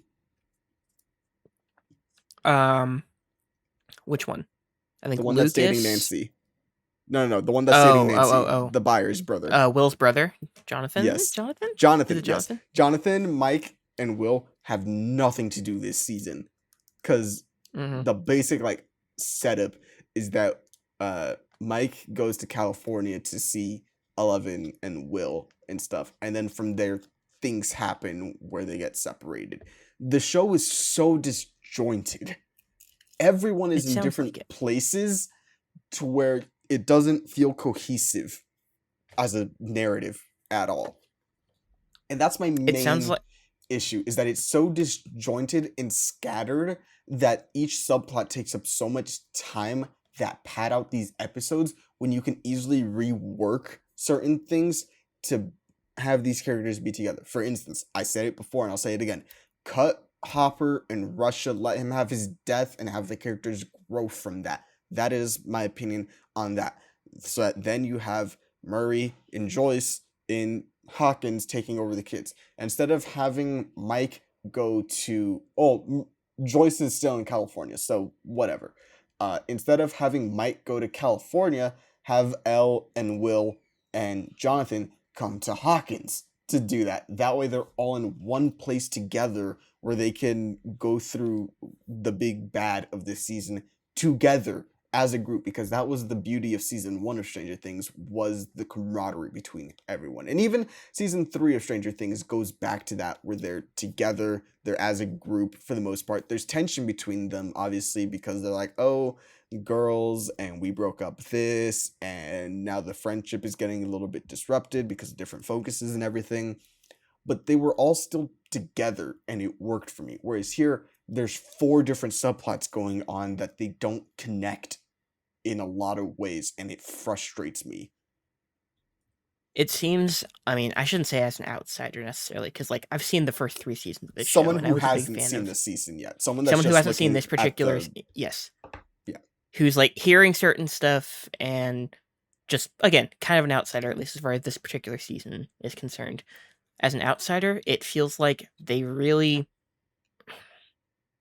it feels like the fandom is such that they're worried to phase people out of the show or kill them, so they have to keep them involved, and that makes the show way more disjointed because they have more and more people every year that they have to give a certain amount of attention to, even though they don't necessarily warrant it for the story at this point in time. That's kind of how it feels. Like I was even remembering Jonathan, I think, feeling superfluous last year. Like him and Nancy. I think Nancy works at like the newspaper or something in season 3, something like that. And I felt like they were superfluous ultimately. Like there was stuff that even last year I felt like was kind of dragging and didn't really contribute much to the show, and I feel like it's probably even worse in that regard now. Yes. Like I said, Will, Mike, Jonathan have nothing to do this season. They were really just standing around. Harley says, but Manny, what 80s movie do they have extended references to? Friday the 13th. Not Friday the 13th. Nightmare on Elm Street. That is Okay. this season's horror movie Oh, I know. Yeah, I've homage. heard about something as far as that goes. Yes, there's that, but in general, the way that the main villain interacts in this season takes a lot from Nightmare on Elm Street. Um, Mm. so that would be, in my opinion, your 80s references in regards to that. I will say this season toned back references compared to season 3, especially, at least for me. It didn't feel as much in your face as some of the other stuff is. They aren't like name dropping New Coke or anything like that. Most I think is they mentioned Ghostbusters. I noticed that Dustin has like a Ghostbusters button on his backpack, I think. But other than that, it's not really nostalgia baiting. For me at least, this Does season compared to the last one. does Mike wink at the camera when they say Ghostbusters? I mean, if he was there with Dustin, maybe, but he's not. Oh, he's not. That's right. Oh yeah, I didn't even mention anything that's happening in Hawkins. Okay, so then in Hawkins we have everybody else, which is, oh boy, it is Nancy, Steve is with Maya Steve, Hawke, right? Or like yeah, they're together as Steve, characters. They're not Robin, romantic. Uh-huh. Sadie Sink's character Max, Lucas. Okay. Is that all of them? Right? You said Winona Ryder and 11. They They're in moved to Russia. California. Well, yes, Oh, but they're in Russia. Winona Ryder's in Russia. 11 Okay. starts in California. Um, Uh-huh. so then yes, Hawkins is Steve, Nancy, Robin, Lucas, Max, Dustin. That is the group in Hawkins. And that is the Okay. most interesting stuff. A, because it's Hawkins, but B, because it directly has a conflict and something for them to overcome that I can actually like start seeing, okay, this is where this leads. These are the characters' journey from last season into this season. This is the way that the character is affected by this character. This is the way that the villain is trying to get into these people. Here are certain things that I like way more than definitely season 2, probably season 3. Like, it's weird because this might be my favorite season since season 1, but there's so much of it that I just don't care about. Mm-hmm. But it's got the highest highs and lowest lows. It's the classic case of that. it's the most padded, is what I'll say. Yeah. It is padded with stuff that doesn't move anything forward and it's just there. But in general, the stuff in Hawkins I think is really good. I think it's a good mystery. I like the setup of them blaming the D&D stuff for like the satanic panic and the way that people are getting killed and how one character in specific is linked to D&D, so they think that he is the one doing it. So I do enjoy that. It's just the bullies take up a lot of the time when we don't need that. You can easily just have the town of Hawkins itself starting to um get angry with the D&D stuff and have that be the undertext until we get to the town hall meeting, and then they start saying, "Well, what about this? It's that. Look at this person." And they start blaming it, but the bullies just are so over the top and aggressive and take up so much time, and they don't feel, it's weird because they don't feel realistic to me, which is weird to say in Stranger Things because nothing is, but I believe at least our main characters, I believe them and their goals or their aspirations or the way that they act. But that I don't care about. But the story about what is going on in Hawkins to me is compelling, is interesting. I like the way that it unfolds. So that was what was getting me through it. And the camaraderie between those characters still works for me. I had said in the Discord, I'm like, you know, I still love Stranger Things because I do really like the chemistry between the characters and the writing for those characters specifically when they have stuff to do, which everything in Hawkins, in my opinion, does. But everything else, not so much. Now, there's one character that I've skirted around, which is 11. Um, Without going into spoilers, 11. I don't know if we know this at the end of season 3, but it's set up in the very first episode within like the first 10-15 minutes. 11 doesn't have her powers. So she goes on a journey to try to rekindle them.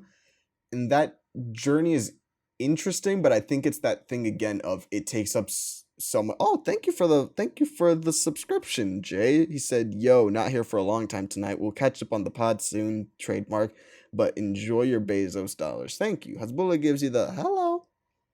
Um, but 11 is separated from the group again to go on her own journey that takes up time. So it's the thing of they're separating the characters again for an arbitrary reason when they could all just be together. And so Everyone that takes loved up a the lot of last time time, 11 went off by herself. right? Everyone just loved that. Yeah. I was That was surprised everyone's that they favorite part. address it. They address that character directly in this season, Oh, which is really hey. weird. It's not weird, but it's like I'd after rather the they did criticism than that they didn't, got. Yes, but it's just yeah. like after the criticism that they got from season 2, I thought that they would just completely ignore it, but they address it directly in this season. But the 11 storyline does eventually connect to stuff. It's clumsy in the way that it does, but I think overall what it does is interesting. It just goes on for too long, which I think is my Mm, general sentiments about a lot of this season. It's interesting, but it goes on for too long. yeah. So, That's what it seemed like. Stranger Things 4 Part 1. I enjoy it, kind of. I kind of love it, but I kind of hate it at the same time because I think the hubris really got to them this season and they started being like, my shit don't stink. When they That was the should vibe have I a got. more focused season. Yes, which was my vibe going into it as well. Yep. Because you and me, leading up to it, we had both been getting more and more, maybe not frustrated is the word, but jaded is definitely the word. We were getting more and more jaded toward the season. And I've watched it because I'm like, I'm gonna watch it anyways. Like I know that I'll have my criticisms, but I know I'm gonna watch it regardless. So I did, and I had my Yeah. criticisms, which is mostly I think it's too long, too much. I think the stories don't really have focus. But when it's good, it's great. So yeah. Yeah, I'm in the exact boat that Harley is in the chat. I love the first 3 seasons, but I've had no desire to watch this. I might watch it after these last 2 episodes. I might I was just go through the whole yeah. season after that. Um, but yeah, the length of the episodes, just all the marketing leading up to this, I really feel like the show it's just gotten too big for its own good. Like the expectations are too big for it. Like just everything surrounding the show is just to the point that it's just not enjoyable to me, and I feel like they've taken the show too far. Like realistically, it should have just been the one season, but I understand it was so popular they had to continue it. And for the most part, season 2 and season 3, they did a good job of all that. Like they made it worthwhile. They made me enjoy the characters more than I did before. I think season 3 in particular I thought was a lot of fun. But at this point, just A, it's been so long because of COVID and all that. B, all the marketing around it, like I still don't know how I feel about what the fact that they revealed Hopper was still alive in the marketing, even though everybody knew he wasn't dead. I still don't know how I feel about that. Um, Yeah, all of that and like all the trailers and hearing about that it was going to be split into 2 parts, but and all the episodes were going to be really long. Like just every additional thing I heard, like you're saying, just frustrated me more. Made me not want to watch the show anymore because it just feels like too much and not into it in the same way that I was back then. Just the vibes are off yeah. now to me. Yeah, the vibes are off, and that was the other thing that I didn't mention. I like watching TV because it tells a story in a specific amount of time. Like a 40-minute episode 40-minute Episode. episode has a beginning, a middle, and an end that you can get through it quote unquote quicker than you can a movie. That's just the way my brain works. That's why I can go through multiple seasons of a show or something quicker, is because I only have to pay attention for 20 minutes or 40 minutes, and then it'll go on to the next thing, and I can just, control delete, don't care about whatever that last thing was. Now I'm focused on this one.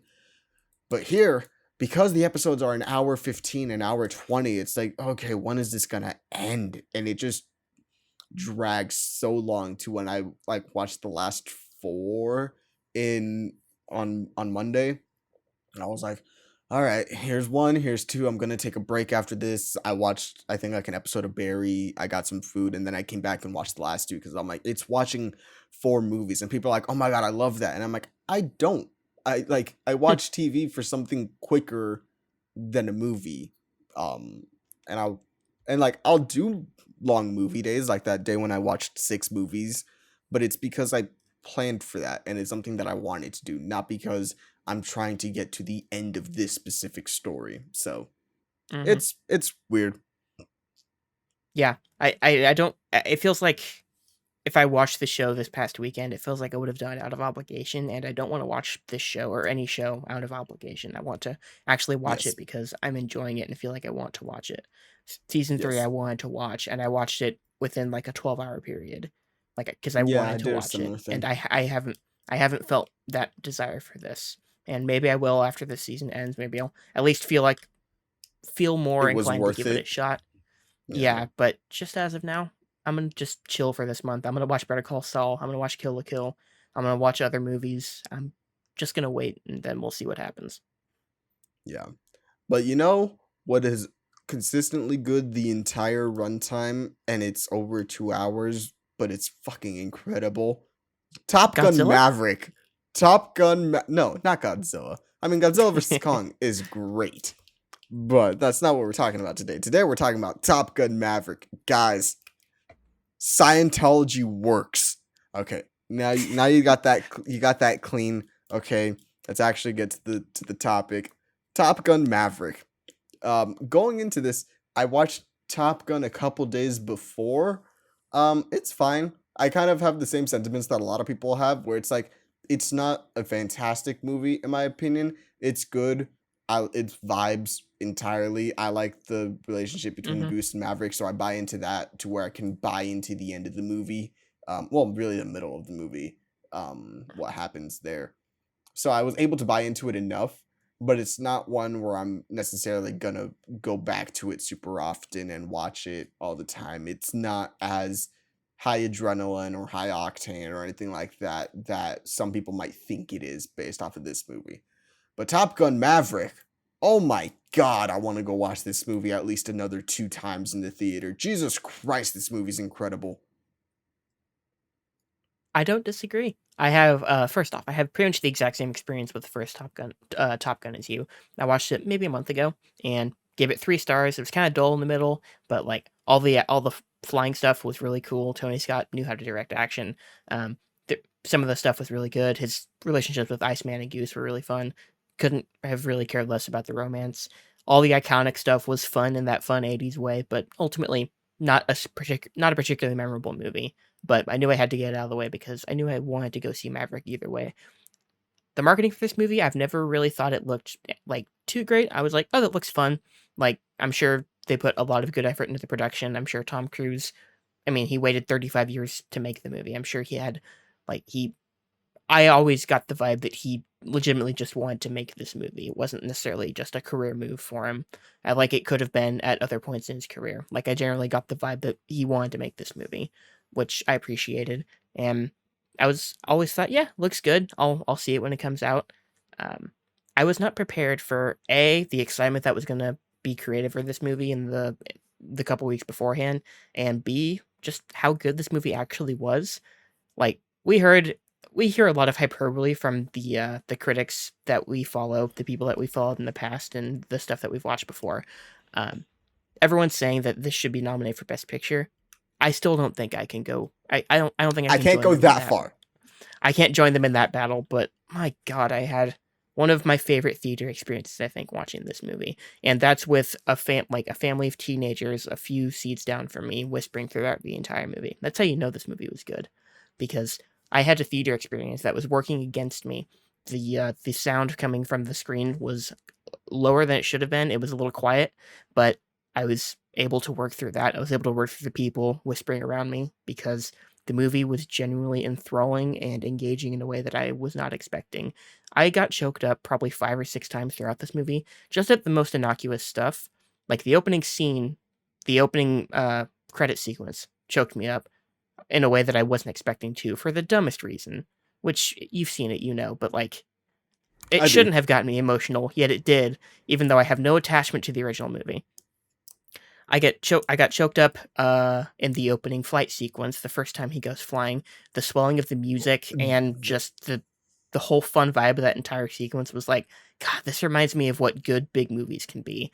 And When you I say had first time that flying, do you mean like the test flight stuff, or like when he's flying when he gets back to Top Gun? his first flight of the movie when Gotcha. Yeah, yeah, yeah. yes, yeah, yeah, his very first flight. Yes, that There's was a whole awesome. fun Yes, there's a whole fun vibe to that sequence, and it helps that they immediately set up the fact that "You're Out of Date, Maverick" is basically the point of this movie, at least for most of this runtime, in various different ways. But yeah, just a whole fun vibe throughout this entire movie. There's some stuff that people don't seem to care for as much, particularly the stuff with Jennifer Connelly, but I didn't really have a problem with any of that. I thought it was cute. I thought it was sweet. Um, it was the most I've enjoyed Tom Cruise with a love interest on screen, and I don't know how long. Um, yeah, I mean, really, I don't really have any complaints about this movie. I did feel, and I don't know if this is a spoiler necessarily, because I feel like you would probably expect this.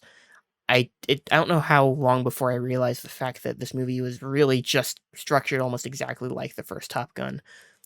You swap different characters into different spots, but ultimately it's kind of the same, which I would expect from any legacy sequel at this point after Force Awakens. Most of them have kind of followed that. This movie did it more rigidly than most that I've seen, but it still felt different throughout. It was like it's what you want something like this to be. You want it to feel similar but also different, and it Yes. may have been a little too similar to me, but even so, like I again, this movie just got to me emotionally. I was in awe of the way it was shot, the way it was made. It was the most I have the best Tom Cruise performance in a long time, I can say. The most I felt invested in him in God knows how long. Because I love Mission Impossible. I think Rogue Nation is maybe top 3 favorite action movies of all time for me. But I don't care about Ethan Hunt as a character, and I really cared about Maverick in this movie. Like, it made me care about most of these characters, I would say. All the characters you Yeah. need to care about, all the stuff you need to be invested in, it made me invest in, which is all I can ask. It did more than the bare minimum that you would need for a silly movie like this to be good. They went above and Hmm. beyond in pretty much every way.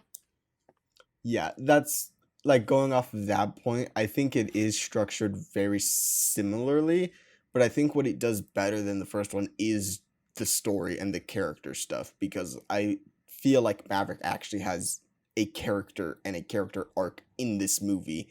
Whereas in the Mhm. Top Gun, I don't really feel that, other than, after that character has their fate, which I'll spoil Top Gun. It's 36 years old. After Goose dies, he gets all depressed and stuff, and then they're like, nah, you need to get back out there. But what I like about this movie is that he's still depressed about losing his best friend and his flight, Mhm. buddy and stuff. And it's clearly something that he's taken with him, and it's not just something that happened to him and then he learned how to move on.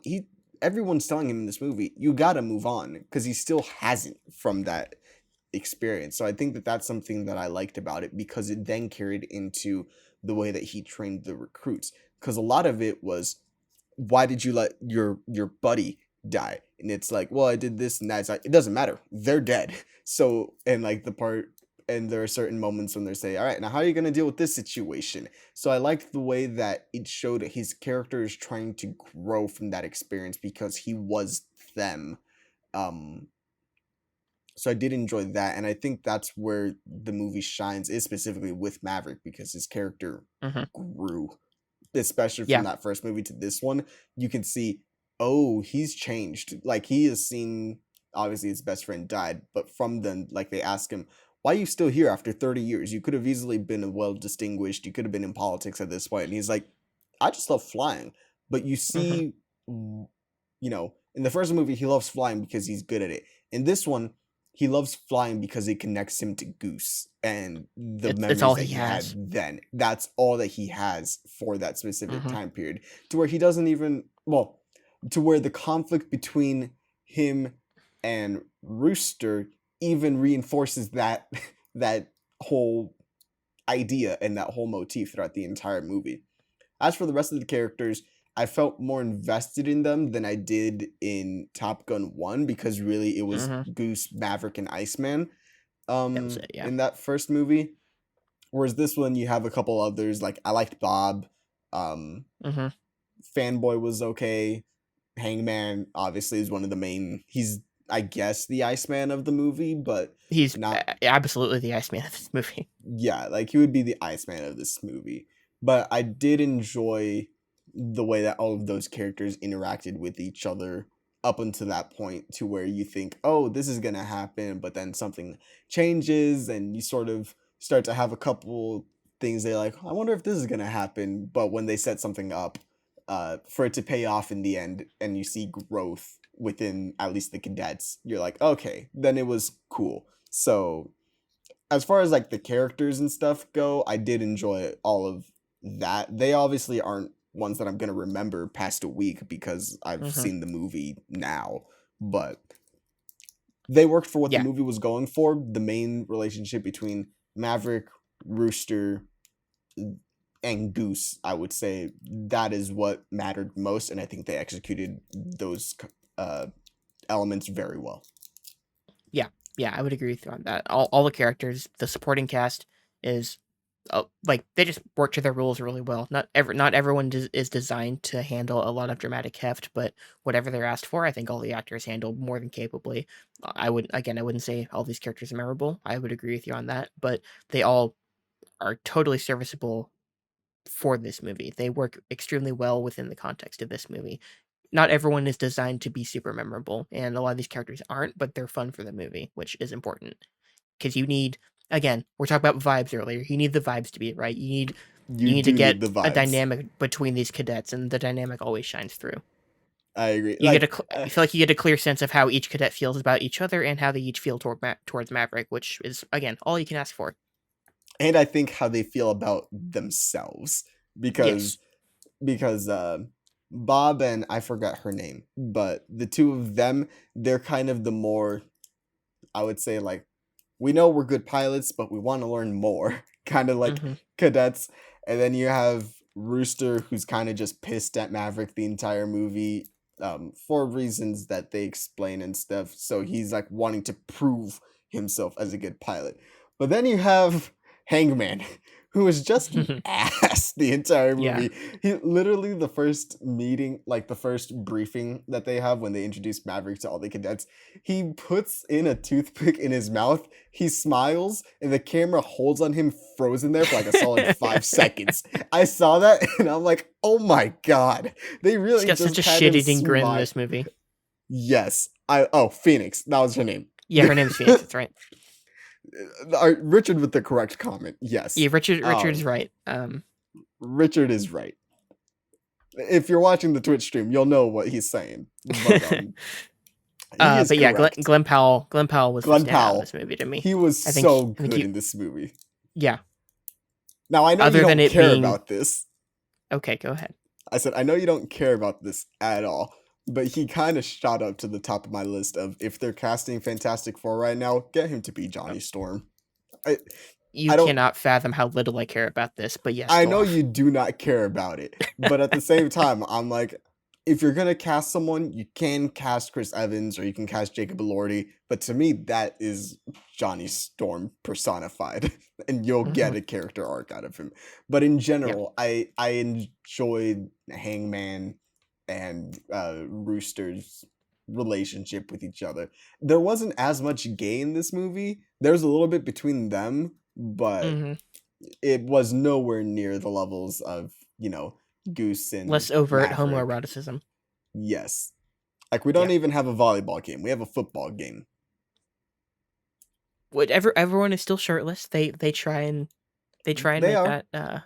It's more, this time it's at sundown, so it's not as bright. Everyone's not quite glistening in the same way that they glistened in the volleyball scene. It was a random thought I had, but I don't remember the last time I saw Tom Cruise shirtless in a movie. It was just a random thought that I had. I'm like, I feel like you don't see him shirtless that often. He's not that type of action star. No. I don't know if I've never seen any of the Jack Reacher movies, but that would be my guess is one of those. I've seen them and I don't recall. But I think he is in Ghost Protocol, actually. He might be shirtless more often than I think, but it seemed weird to me when I saw him like that, because I'm like, I feel like I don't see this like that often. Like, other action stars, they make a point of, like, this is a hunk. He's going to be shirtless. He's going to have his muscles. The Rock. Like, for example, yeah. But you get a lot of action stars like that, and Tom Cruise has never been an action star in that way. He's not solely there to be a good-looking block of granite with huge muscles. That's never been Tom Cruise's thing, because obviously he's a short little guy, and he runs really fast. That's his thing. Yeah. Harley says Rogue Nation. Yeah, Rogue Nation, where he's captured at the beginning, I think, and he's chained up. Ghost Protocol, he's in jail. I think he's shirtless in the beginning, but he eventually puts a shirt on. Well, obviously, he puts a shirt on at some point in the movie, but I think in the opening sequence he puts it on. Yeah, I'm with you, Harley. For some reason, I think, like, Jack Reacher, he might also be short. I've never seen them, but that just sort of seems like a movie where an action star would be shirtless. But obviously, Tom Cruise isn't quite like that. But, we talked a bit about the character. Yeah, sorry. I was just going to say, if we're done with general thoughts, we can get into some spoilery stuff, even though it's not a huge spoilery movie. We do still have people listening that might not have seen it. I do have a couple things I would like to discuss. I have a couple, like, non-spoiler stuff, specifically, like, the filmmaking stuff, and then if we want to talk spoilers, we can. Oh, Jack Reacher is also correct. I knew it. Oh, okay. So he is also shirtless, in at least one of them. But the way that this movie was shot is incredible. It is so good, the flying sequences, bro. Oh my god. The first time, like, they got off the tarmac, the boat, and they go up into the air, and they're, like, just having a nice breeze. But then when you get to the end of the movie, where they're like, all right, you got to do a vertical. You got to go straight up. You're going to reach 9 Gs, and you're going to start, like, dying up there because you might not make it. Oh my god, it's so good. When they do the little, like, underpass, when they're going, like, over the mountain, and they have to, like, go upside down and then go back, and then, oh my god, it's so good. It is so good. It is not feasible to make a movie like this at all times. It is really not. CGI more than has its place. It gets overused by people too lazy or too cheap to make a movie look good.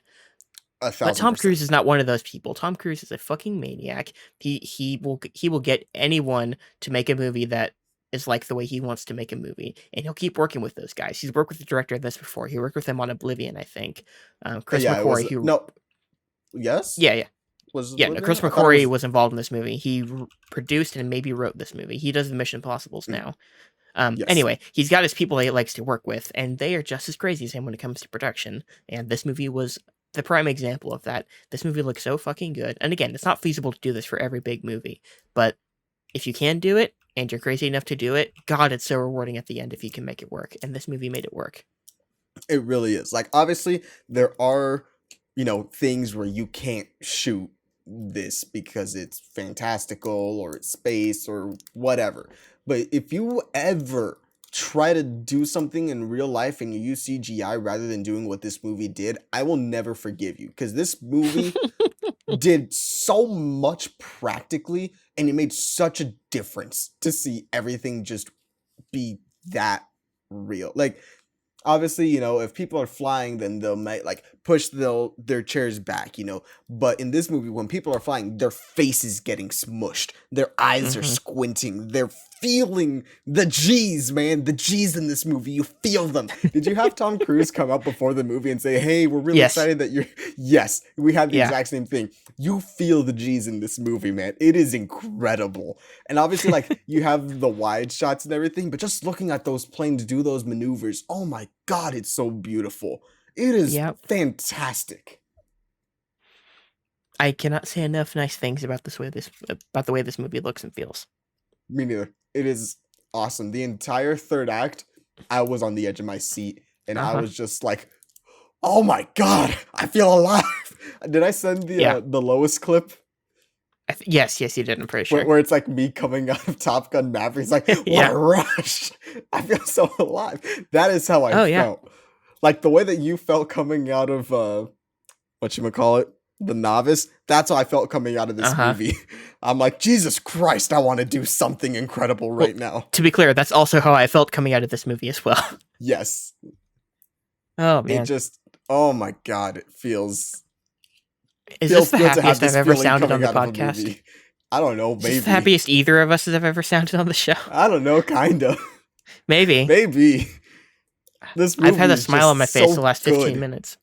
Me too. This movie I've never wanted to go fantastic. I've never wanted to go see a movie in theaters again as quickly as I wanted to see this one. I'm seeing it one of the days this week. I will I make might sure go that if happens. I'm not doing anything tomorrow, I might go to the Dolby and watch it. The Dolby. Yeah, I'm gonna see it in Dolby. I thought about IMAX, but I think Dolby might be the play. I think the theater here that I'm thinking about going to, I think that is a Dolby theater, technically.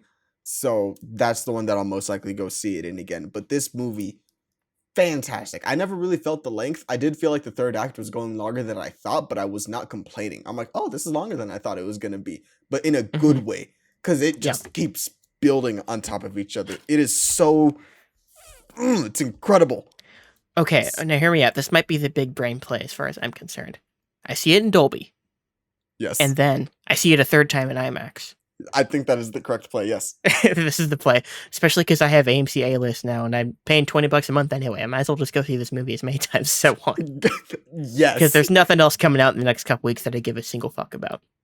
Yes, I think that might be my play as well. I think I might go see it tomorrow. Mhm. Because I don't think I'm doing anything tomorrow. So I think that's what I'll do in regards to that. I wanted to go see Eow again, but it's not playing anywhere. So I'm like, okay, I'll just buy the Blu-ray when it comes out and I'll have it here. Speaking of which, friend of the show, Max saw it. He liked it, but that's not important. So I think I'm Congratulations, going to Max. go watch Top Gun again because of just how good it is. Uh-huh. Okay, you want to talk about spoilers a little bit? Yeah, let's talk about spoilers. Okay, spoiler warning. We'll count down from 5. I will go 5, 4, 3, 2, 1. Then I will say spoilers. Are we good? Are we ready? We're ready. Let's do it. 5, 4, 3, 2, 1. 1. Spoilers. Did you ever think he was actually going to die? Yes. I was going back and forth the whole movie. They set it up like they leaned too much into it throughout the movie to make me think he was actually going to die. Yeah. But to a fault, I think, a little bit. Yes. But when he gets hit, I'm like, is he dead? Is that it? When he got hit, I was like, this happened kind of quick, actually. I feel like there should be more sequence after this, which ultimately it turned out there was. It turned out there Um, was, yes. yeah. But because I was thinking about how rushed the third act of the first Top Gun was, I thought that that was gonna be it. Rooster was gonna uh memorialize Maverick. There's going to be a Hmm. speech there. They're going to talk about how great of a pilot he was. The cadets were going to reflect on that stuff. I thought that's what they could have done. But then when, he ends up being alive, I'm like, okay, I'm not surprised by this. Yeah. And I also wanted him to be alive. I was like, don't kill him. At a certain point in the movie, I was like, don't kill him. I'll actually dislike it more if you do kill him here. Yeah. It's interesting because like this ties into something that I still don't know how I feel about, like an overall idea they go with this movie that I still don't know if I agree with, because the whole movie he doesn't want to be a teacher. He wants to do what he can to still be flying. He doesn't want to be a general. He doesn't want to be a teacher. Like he failed as a teacher, as an instructor at Top Gun 35 years ago. All that. The movie, in theory, like, any legacy sequel is supposed to be about passing stuff on to the next generation. So every movie, Star Wars, you've had our major characters killed off. Even Scream, now you've got major characters killed off. So they set it up as far as that goes. And even as just a teacher, I was thinking, okay, he's going to be a teacher, and Rooster's going to have to be the Maverick in the third act. And it's like they're actually going to be ballsy enough to keep Tom Cruise on the ground in the third act. I legitimately thought they would actually do it that way, or at least that he wouldn't be the literal leader of the team because he was the only person that could do it. That sequence where he steals the jet to do the trench run, basically, that they have to do, I thought was just going to be a teaching moment of him showing them it can be done. But instead, they turn into, he's the only person that can do this. He has to be the leader of the mission, which feels a bit Tom Cruise ego trippy to me, but it still works so well for the movie and ultimately works to service that relationship with Rooster in the third act that I don't have as much a problem with it as I did when John Hamm said, "You're the mission leader." I got a little concerned. I was a little concerned at that point, but I think they ultimately made it work. It just Yes, feels sort I of feel the same against way. what the message of the movie had been, to suddenly be like, this old guy's the only one who can actually do it. None of you guys can stack up to him. It feels like a weird Yes, but I message in was that regard. y- yes, but I was also expecting it to be that. So it's like my I honestly thought, I expectation don't was think that I he was ever going to be there. yeah, I shouldn't have ever thought Tom Cruise was not going to be in the air in the third act, but I was surprised that they explicitly made it change the point of the movie at a certain point to be that he's the only guy who can actually do this. That just seemed Yes. like a weird beat to me. And they did it sort of by undercutting, well, I guess it doesn't undercut the other characters, but like Rooster's afraid of going too fast, or Hangman's too reckless. Everybody has everybody has Something. their own drawbacks. Yeah. They sort of diminish the other characters to make a point that he's the only person that can do this. And that just feels a little weird to me, like I said. But I think what's impressive is that even with my reservations at that point, they still made it totally work. Yep. I'm right there with you. One other thing for spoilers. The way that they handled Iceman in the movie, I thought was Mm-hmm. very respectful. Yeah, super super tasteful. I don't think I actually knew for certain that he was in the movie. I know in the trailer they have like his portrait, that still shot of Portrait. him that they show a couple times. That's in the trailer, and I'm like, okay, they could have. I didn't know if they took a picture of Val Kilmer recently for that. I don't know exactly how they handled it, but it's clearly not 1985 Val Kilmer. No. So I was like, okay, he had to have been involved at some point in this At movie. some point. I didn't know the timetable of his illness and how he was when they filmed the movie, which would have been 2019, I think, maybe 2018. So yeah, I didn't know about all that, but actually seeing how he was handled in the movie, when I saw that he was texting back and forth with him in a couple scenes, I thought that was going to be the extent of it and that he couldn't do the movie. And when they actually did the scene between them, I was surprised and appreciative of how straightforward they were about it. It's like, this is what Val Kilmer's dealing with. This is what his character is going to be dealing with. Mm-hmm. And so they structure the scene around that. It's still super sweet. They obviously, well, I shouldn't say obviously, but as that scene was progressing and he was having to do the type to speech thing, I was like, he's going to say something. with his actual Yeah, voice, and it's going to be the big dramatic button of the scene, which it is. And then you have a joke that in a smugger movie's hands would actually undercut the scene, but in but this movie's hands, it makes the scene much more earnest, and it makes it work. it 1,000% does. That was one of the things where like you know, my dad worked on Tombstone, so there's already an affection for Val Kilmer in our household and Hmm. stuff. But and my dad saw the Val documentary, so it was one of those things where we had known about these things going into it. So seeing the way that they handled it, and A, they didn't just kill him off, just cuz.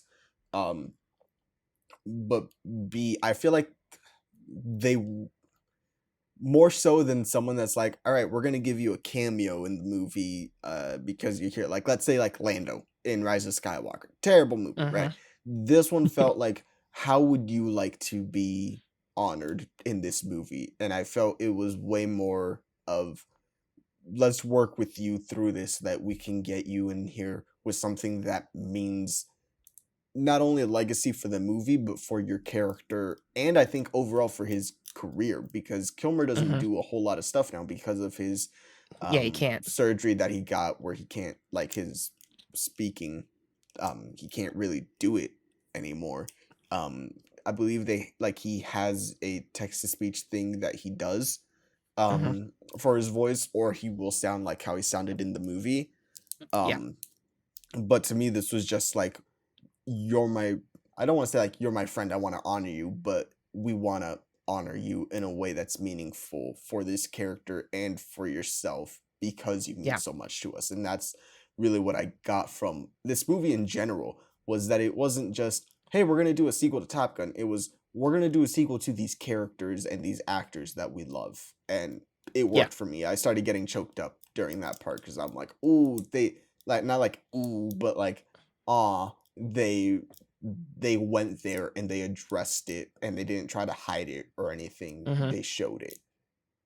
yeah. And obviously, to a certain extent, he gets this treatment because he was a huge star in his day, and Hmm. because he's an iconic character. Other actors with various disabilities won't necessarily get that treatment, but I still think, as far as a statement on handling disabilities and making things work in movies around actors' disabilities, this is a huge moment for that, in terms of being like, we can do this if we put the time, the effort, and the care into it. You can make something like this happen. You can make it work. And in the case of this movie, it paid off in a huge way. Yeah, I think it paid off really well, because it was a quote unquote like big thing, but it wasn't something where it's like, oh, it'll linger through the entire movie that he has this. After a minute, you're already used to it, and you're just moving on with the Hmm. rest of the movie Yeah. like normal. And you're like, And I don't see this. I just see two characters having a conversation. I don't care yeah. about the technology, or obviously you care about his health because it plays a part in the movie, but you don't get taken out of it, because you're just like, that's what he has, let's go with it. That's it. Yeah. And I will, to springboard off this into another point about the movie. I keep comparing this to like Force Awakens, because it does feel like that in terms of like in it broad structure. It's it feels the basically a most remake. like it, I would say, of the Yeah. sequel, remakes, requels, whatever. It Yeah. feels the most like Rise of Skywalker for some Yeah. reason. Anyway, the point of that being, movies like that and Marvel movies that we get now, they're structured so that you get that beat, so people can clap when they see a thing they recognize, whether it's a character, a piece of iconography, whatever. Movies are structured, big movies that are big legacy sequels are structured so that you can pause and give your audience in the theater time to clap. And you get moments like that when they find, I think it's the F-14 in the third act, the old ship that Tom flew in the first Top Gun. It feels organically integrated into the movie. It doesn't feel like the Millennium Falcon when you see it, which in Force Awakens, which I love that moment, but it's like, we've got 5 seconds here for you to clap at the screen. That's what it's there for. And it's sort of the same with Val Kilmer to me. I feel like another movie would make a show of it and be like, look, we're bringing this character back for a cameo. This is where you clap. And I feel like this movie handles all that older stuff in such a way that that's not the point of it. It legit feels like it's integrated into the story in a meaningful way that also makes sense, which I feel like in lesser movies, I guess I'll say lesser movies, because there aren't many of those movies I like as much as this one. They sort Mhm. of make it so that the reference is the point, not necessarily how it affects the story of what you're watching. Yeah, and I like how this one holds off on Iceman for the first third of the movie. Like you'll get Hmm. a couple text messages or anything like that, which obviously you can't have him do a phone call or a meeting or something like that because of Yeah. Kilmer's condition. But I like how they just hint at Iceman, saying like, "Hey, blah blah blah, I need to see you," until that final act when he's like, "I need to see you," and it's Hmm. when you get to the house, Tom greets the wife, and then there's that silent moment where he's like, "It's not better. It's getting worse." So I Hmm. like that it just sort of like eases. I don't want to say eases us in, but it works to reestablish. You know, a lot of Cruz's friends are gone except for flying, so Yeah. it sort of gives him that motivation of, well, Goose died, Iceman, he's off doing political stuff, and now his disease has come back, so he might, obviously he dies in the movie at one point, but even before that, it's like I don't have that opportunity to do that again with Iceman or anything like that. Hmm. So flying is a way to honor both them and, myself and whatever. But I did like the way that Iceman was introduced and integrated into the movie because of that reason. Because so much of it Yeah. is him saying like, "Oh, I don't want to go teach at Top Gun or anything like that." But Iceman is the one that encourages him to do that.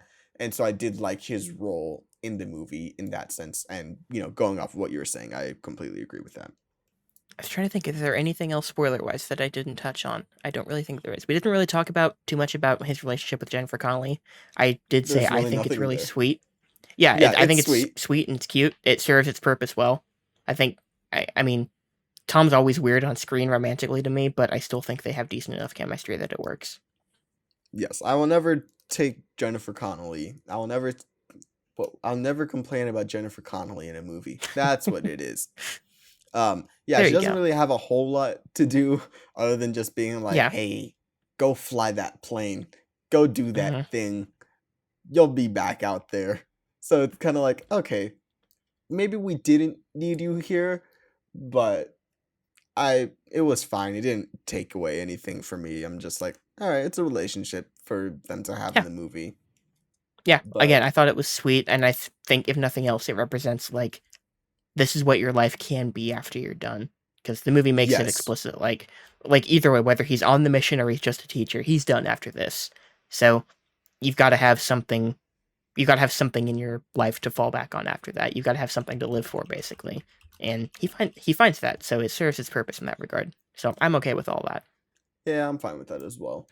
Um, I liked Bob. That's all I'll say. You This was mentioned a good Bob, yeah, Lewis Pullman. I Lewis forgot, Pullman. man. I would have blown my dad's mind if I said, "Hey, you know Bob in that movie? He's Bill Pullman's kid." My dad would have Yeah, loved to hear that, and I forgot to tell him that. yeah. He was cool. I just like Yeah, how they're like, no. Again, Bob. What all does the it supporting stand characters for? were And I'm fun. just yeah, and I'm like, Bob. you're fun. I don't care. Like Yeah, you're fun. They were just yeah. cool, and I I will not stop talking about how good this movie just looks and feels. But Hmm. that is retreading on stuff that we've already talked about. I think that's it for our Top Gun talk. Top Gun. I think so. Yeah, Do I have to that's all pull? I've got. Do I have to pull a block for that one? Yeah, I don't care. I'll let Okay. the chat decide. All right. But that's all I got. What Top a Gun picture. Maverick. We highly Yeah, recommend it. we do.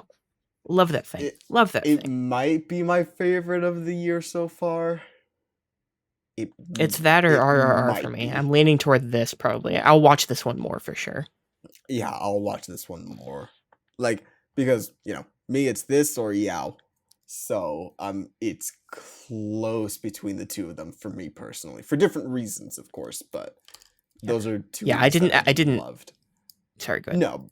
No, I'm just saying like those are just two movies that for me really worked on Yeah. uh, most if not all levels. Whereas I know it didn't work for you on all levels, but RRR did. Mhm. So, it works Yeah. out. I I hadn't had a movie so far this year that I had outright loved, and I got 2 of them in the same week in the same week last week. So I was Yeah. very happy about that.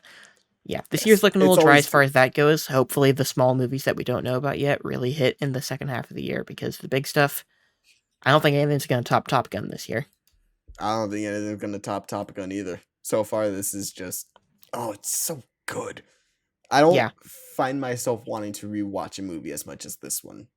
yeah, and not even for like a particular reason. Just I want to have that experience again.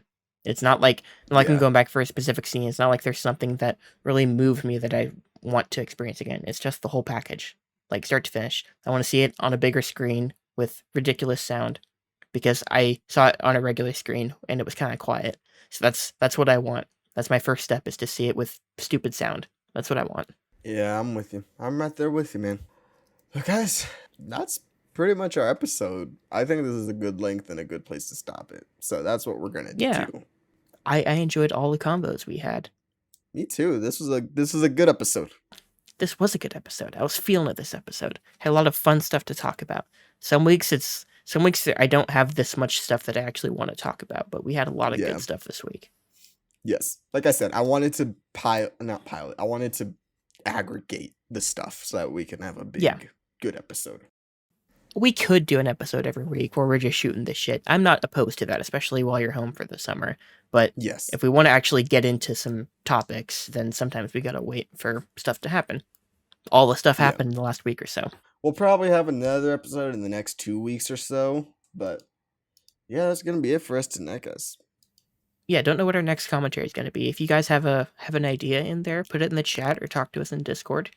We take requests. I don't think we've ever actually taken a request before, but if someone has an idea, I'm willing to hear it. For now, oh, we didn't talk about Obi-Wan. I don't care. Moving on. We'll talk about it when it's done. Yeah, we'll talk about it when it's done. We'll see if it will anger me as much as book about Boba Fett. Oh, okay, yeah, you can pull a block for that one. I could feel your mouth contorting in such a way that it felt wrong to say it like that, so you pull a block for Yeah. that. Alright, guys. I was just gonna say, if you guys are listening to this when it comes out, I think Halo 2 video next week, I would say, pretty safely. Maybe by the end of this week. We'll see how the editing goes on that. We'll see how long that takes. This is a meatier video than my last one. It's going to be probably 20 minutes longer or so. So I'm hoping to have it out by the end of this week, probably next week. But follow our YouTube. It will be on the YouTube. We'll have all of our links in the description below to our Linktrees and to all the channels that we released this bad boy on. And that's what I got. And that's pretty much it, guys. We'll see you guys on the next episode. Bye-bye, everyone.